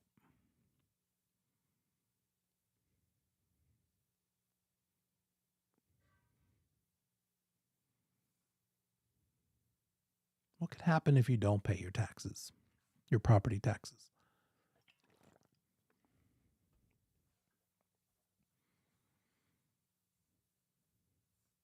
Goes back to like chapter 4, maybe chapter 2. Yeah. If you don't pay your property taxes, the very first position of the lien priority is the property taxes. If you have lots of liens on the house, mechanics liens, property tax, IRS, the property tax gets paid first. Therefore, your lender is not superior to the property taxes. In fact, the lender is down on the list. Property taxes and special assessments from the government both are in the first and second position. Therefore, lender wants to make sure you're paying those taxes so it doesn't get foreclosed because you didn't pay the taxes, because this is the collateral that they have for the loan. That's why most lenders will encourage borrowers to make a payment that is not just principal and interest, but also taxes and insurance. And that's where that term PITI payment, PITI payment, comes in. I don't know if you can see it. Let's see here. See if it shows up. I need to, there we go. There we go. PITI. PITI payment. Principal, interest, taxes, and insurance. The lender wants you to certainly pay principal and interest, but they also would rather you go ahead and include in your payment every month a little bit for taxes and a little bit for insurance. How much every month? They want 1/12 of the year's taxes. Oh, sorry, you can't really see that. 1/12. And they want 1/12 of the year's insurance with every month's payment, along with your principal and interest. Because with every payment of PITI, they're going to take those 1/12 and stick them in an escrow account that they keep for you, so that when the tax bill comes due every year, due and payable as of September 1st, if you've been making a PITI payment with that lender, then you've accumulated taxes and insurance over the course of the year, and they've gone into an escrow account. And so that lender can pay out from that escrow account the tax bill when it's due and the insurance bill when it's due. And that way they're sure that those two things get covered. They feel more comfortable doing it that way because they know that they're not going to have to risk the taxes not getting paid and therefore the property being foreclosed because of that. And then why do they care about the insurance? Well, if it burns down, blows up, floods away, the insurance policy covers them that way. It covers their asset, their collateral. So the borrower is promising in this deed of trust that they will make their mortgage payments, and they're also promising that they'll pay their taxes and insurance. And they'll also promise that they're going to maintain the property. They won't just let it go into disrepair. Because again, it is their property, but it's also collateral to this lender. So the lender has the right to make sure it's in decent shape. And if the borrower wants to make significant changes, alterations to the property, they can't just do it. They have to get the lender's permission. I have 5 acres. I used to have 6 acres. Somebody wanted to buy one of my acres and I let them. But in order for me to sell one of my 6 acres, I had to get permission from my mortgage lender or deed of trust lender. I had to get permission before I could sell off one of those 6 acres, because those 6 acres plus my house are collateral for the loan. So it was in the lender's best interest, and it was their legal right to give me permission, right? To give or not give it. They could have said, no, I don't give you permission. So you can't just sell things. You couldn't just demolish the property or significantly alter it. You'd have to check with the lender, get their permission, because you're messing around with their collateral. Don't forget this concept: tenants buy the entirety. Again, it takes 1 to buy and 2 to sell. One party's signature, spouses, to buy a property. You could buy it without your spouse knowing if you have cash. because you could buy it for cash if they don't know that cash is missing, right? But then when you ever choose to sell it, you can't sell it without their signature. But if you're borrowing money to buy a property, then you could sign the promissory note yourself, but you're going to need your spouse to also sign the deed of trust along with you. So if you're borrowing money, you can't buy by yourself. You're not the only signature that's going to be required. Both of you will have to sign it.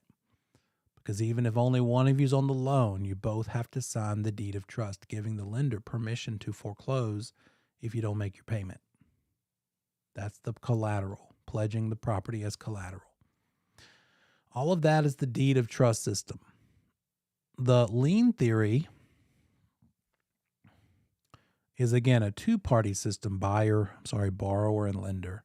In this case, the borrower, who is the mortgagor, because they're giving the mortgage, they're giving the property as collateral, they retain both legal and equitable title.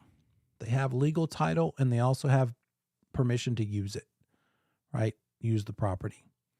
The lender holds the promissory note. So look at these three instruments: legal title, equitable title, and promissory note. This is not North Carolina. This is South Carolina and any other state that's a lien theory state. Mortgagor or mortgagee, the mortgagor has both legal and equitable title. The mortgagee, the lender, has the promissory note. They hold it until you've paid it off in full. In North Carolina and any other state that's a title theory state, these three instruments are divided up among the three parties. There's three parties, not two. A borrower keeps the equitable title, the right to use it, possess it, occupy it. The lender holds the promissory note, which is just like the lien theory state, lenders holding the promissory note, but instead of the legal title being held by the borrower, in a title theory state, the trustee holds the legal title in the form of the deed of trust. So just keep track of these three legal instruments and who's holding them in the two kinds of states, title theory versus lien theory. If you need to screen capture it, there's that one for a minute. And then here's the other one. Tell me if you need more time. We okay? Now, some rights of the borrower. The right to possess the property. You know, the old joke is, do you own your house? No, I don't own it. The bank owns it. Well, that's not true. You do own it. It's just that you've pledged it as collateral to the bank, to the lender. But you have the right of possession and you have the right of quiet enjoyment. Remember what that means? That means that they just can't crash your house, crash your party. They can't just knock on the door and say, we want to check things out.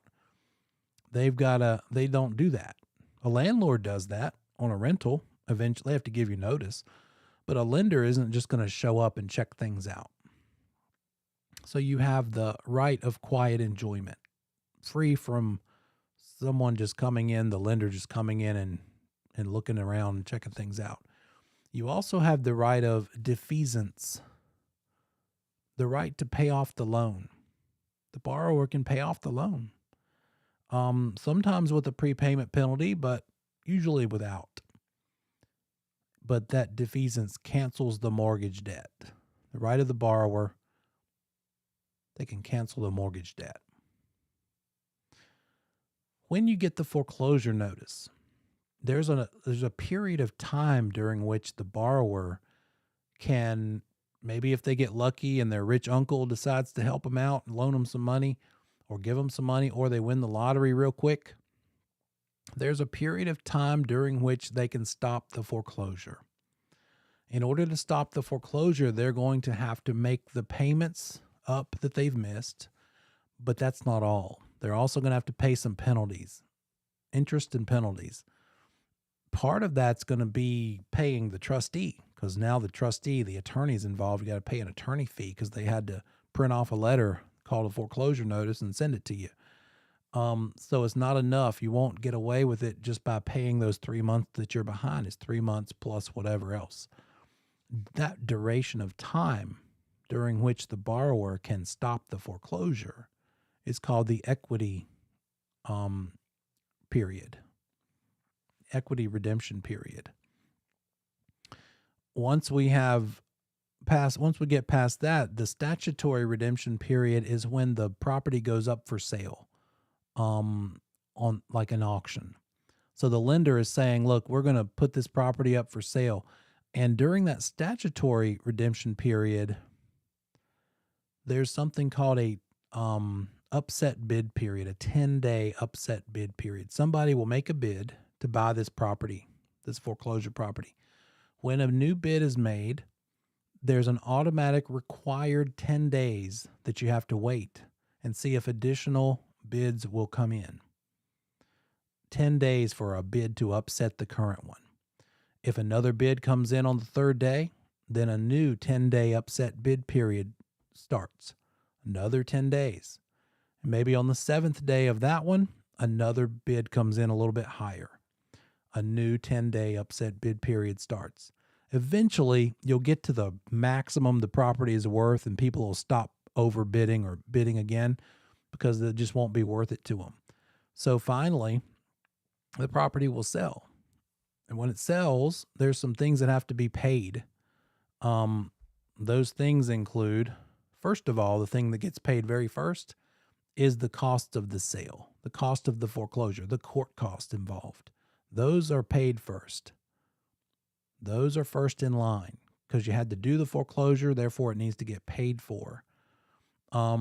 Second in line are those order of lien things. First of all, the property taxes and the special assessments, and then every other lien in order of recordation. Specific liens first, general liens after that, all in order of when they were recorded. The lender's rights are the right of foreclosure. If you don't pay, you don't stay. Don't pay, you can't stay. You got to keep making your payments. And then depending on the type of state, is it judicial or non-judicial?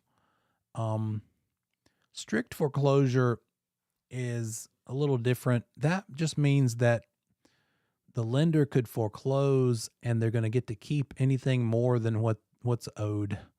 It's got a tendency to be abused. So it's not ideal. It's not really the way we do it.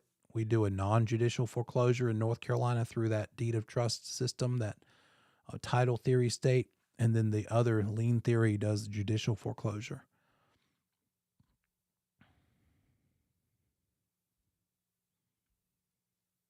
Now, what happens if the foreclosure takes place and the lender is not happy with how much they ended up getting? Maybe the property values are lower, and so they couldn't sell it for enough.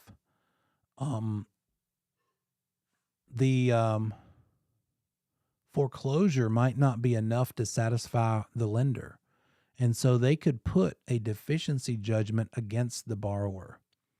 Selling the house or losing it to foreclosure isn't enough to get them out from under their debt that they owe. Therefore, they now still have to pay more later, even after the house sells in the foreclosure sale. So that borrower could have a deficiency judgment assigned to them, put on their shoulders, that they walk around through life with. And good luck getting qualified for a loan to buy a car or something else because you have a deficiency judgment against you. That will only go away when you pay off that remaining amount. So a deficiency judgment is something that could come up in a foreclosure. It could also come up in a short sale. Remember the short sale? With the short sale, it's a way to avoid foreclosure. There are a couple of ways to avoid foreclosure. This is one of them. The seller is saying, oh my gosh, the market's terrible. The values are down. I lost my job. I can't keep making my house payment. Therefore, hey, please, Mr. Lender, will you let me pay you off with less than what I owe you? I owe you 230,000, but my house is not worth 230. It's worth 180,000 because the market tanked. If I can get it sold for 180 and pay the real estate commissions and end up with 170, will you take 170 instead of 230? I know I owe you 230, but would you please take 170? The lender would have to research it, decide if they want to agree with that. And that's part of this short sale process. If somebody that you are a broker and you go on a listing appointment and you find out they're in that kind of trouble, and that you could say to them, well, you could avoid foreclosure by doing a short sale. Why don't you contact your lender and ask them for a short sale package? The lender will mail them an envelope with all the required documents, a list of what's required. It's going to be that hardship letter. Got to write a sad letter saying what your situation is. It's going to be bank statements, all financial documents proving how bad off you are. Again, kids included. You can't hide money. You can't, if you have credit cards that you can take cash advances, they're going to require you to take cash advances probably. Eventually, they will sort through all of those documents you've provided them in the short sale package, and they will assign the whole file to a first stage negotiator that they have. And that negotiator will interact with that seller. You don't interact with the negotiator as the broker. You're not allowed to do that. That's legal stuff. That's a law. That's what a lawyer would do. But the borrower / seller is interacting, hopefully with some attorney guidance, but not your guidance, talking to that lender about, yeah, we'll take 180, not 170. You owe 230. You're proposing 170, but we will require 180. That's as low as we'll go to satisfy this debt. That could take a while before you finally learn that number. It would have to go through a first stage negotiator who would accumulate some more documents. Maybe they want some updated tax returns, updated pay stubs, bank statements. And then it probably is going to go to a second stage negotiator who's going to ask for more stuff. Eventually, they're going to say, look, you have a buyer in place willing to pay $175 with real estate commissions paid, with other closing costs paid. We will take $177. So there's more. They're requiring more than what that short sale is going to result in. If that's the case, they could say, well, we will let you take longer to pay us that remaining $2,000 in the form of a deficiency judgment. You could walk away from a short sale still owing money. They could put a deficiency judgment on you, just like they could in the foreclosure situation. But here's the thing. Here's the kicker.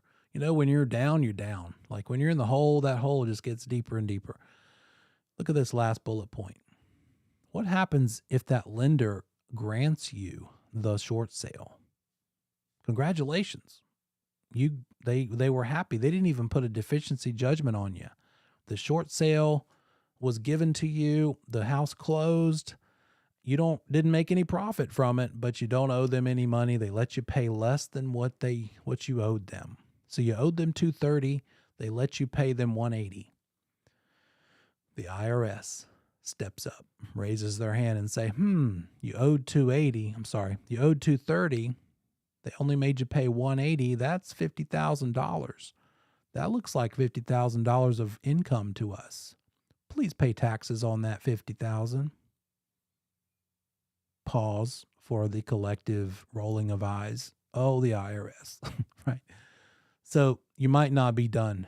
Congratulations on getting the short sale approved, but now you got to deal with the IRS. Talk to your CPA because you might owe some taxes because of that forgiven loan amount being looked at, being seen as income. What else? So you as the broker, real estate broker, you're just there to handle the real estate. You're not handling negotiating between lender and borrower, not giving them any advice besides real estate advice, but you can get a commission. You can get paid.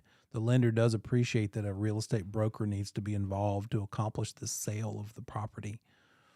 but it's going to take a while. Another type of avoidance of foreclosure, and then we'll call it, is a deed in lieu of foreclosure. It's called a friendly foreclosure because it's not a foreclosure. You're kind of just saying, you know what, guys, I'm upside down in this property. I can't pay you back. Instead of you putting a foreclosure on my record and making me have to go through the process, let me just give you the keys. Let me just give you back the house instead of foreclosing. The problem with a deed in lieu of foreclosure is that the lender cannot put a deficiency judgment against you. That's not a problem for you, but that's a problem for the lender, which might make them not want to give you a deed in lieu of foreclosure arrangement. So that might be a reason that they don't agree to it, because there's too much that you owe. They want to retain the right to put a deficiency judgment on you if they need to. So therefore they wouldn't go along with this particular method. All right, guys, we're going to finish out the loan stuff next week. Go ahead and do your midterm between now and next week. It's in the Google Drive. Do it. Just set yourself up for emulating the test situation, right? Don't just look at the answers one at a time, which you could do, but you will best be served if you print this thing out, sit there in as quiet a uninterrupted time as you can pull off. Go to Walmart, sit in the parking lot if you have to, if that's the only way you can get peace and quiet, and take this thing nonstop. It might take you like an hour, maybe an hour and a half, and just go through it and then grade it. The way you grade it is you count up all the right answers and divide them by the total answers, the total questions. And that's your percentage that you got right. That's your grade. It's going to be low. It's traditionally lower, and that's okay. This is just part of the process of learning it. So don't be disheartened if you don't pass the midterm. It doesn't matter. It's just to get you in practice of applying all this content knowledge to test taking skill. And as of this point, once you do the midterm, start working your way through the other practice exams. Some of the content of those won't be something we've covered yet, but that's okay. You can come back around to them at the end as well, because it's all about practicing how to take tests. And with that, hope you have a happy Valentine's Day these last 2.5 hours and a great weekend, and I'll see you next week.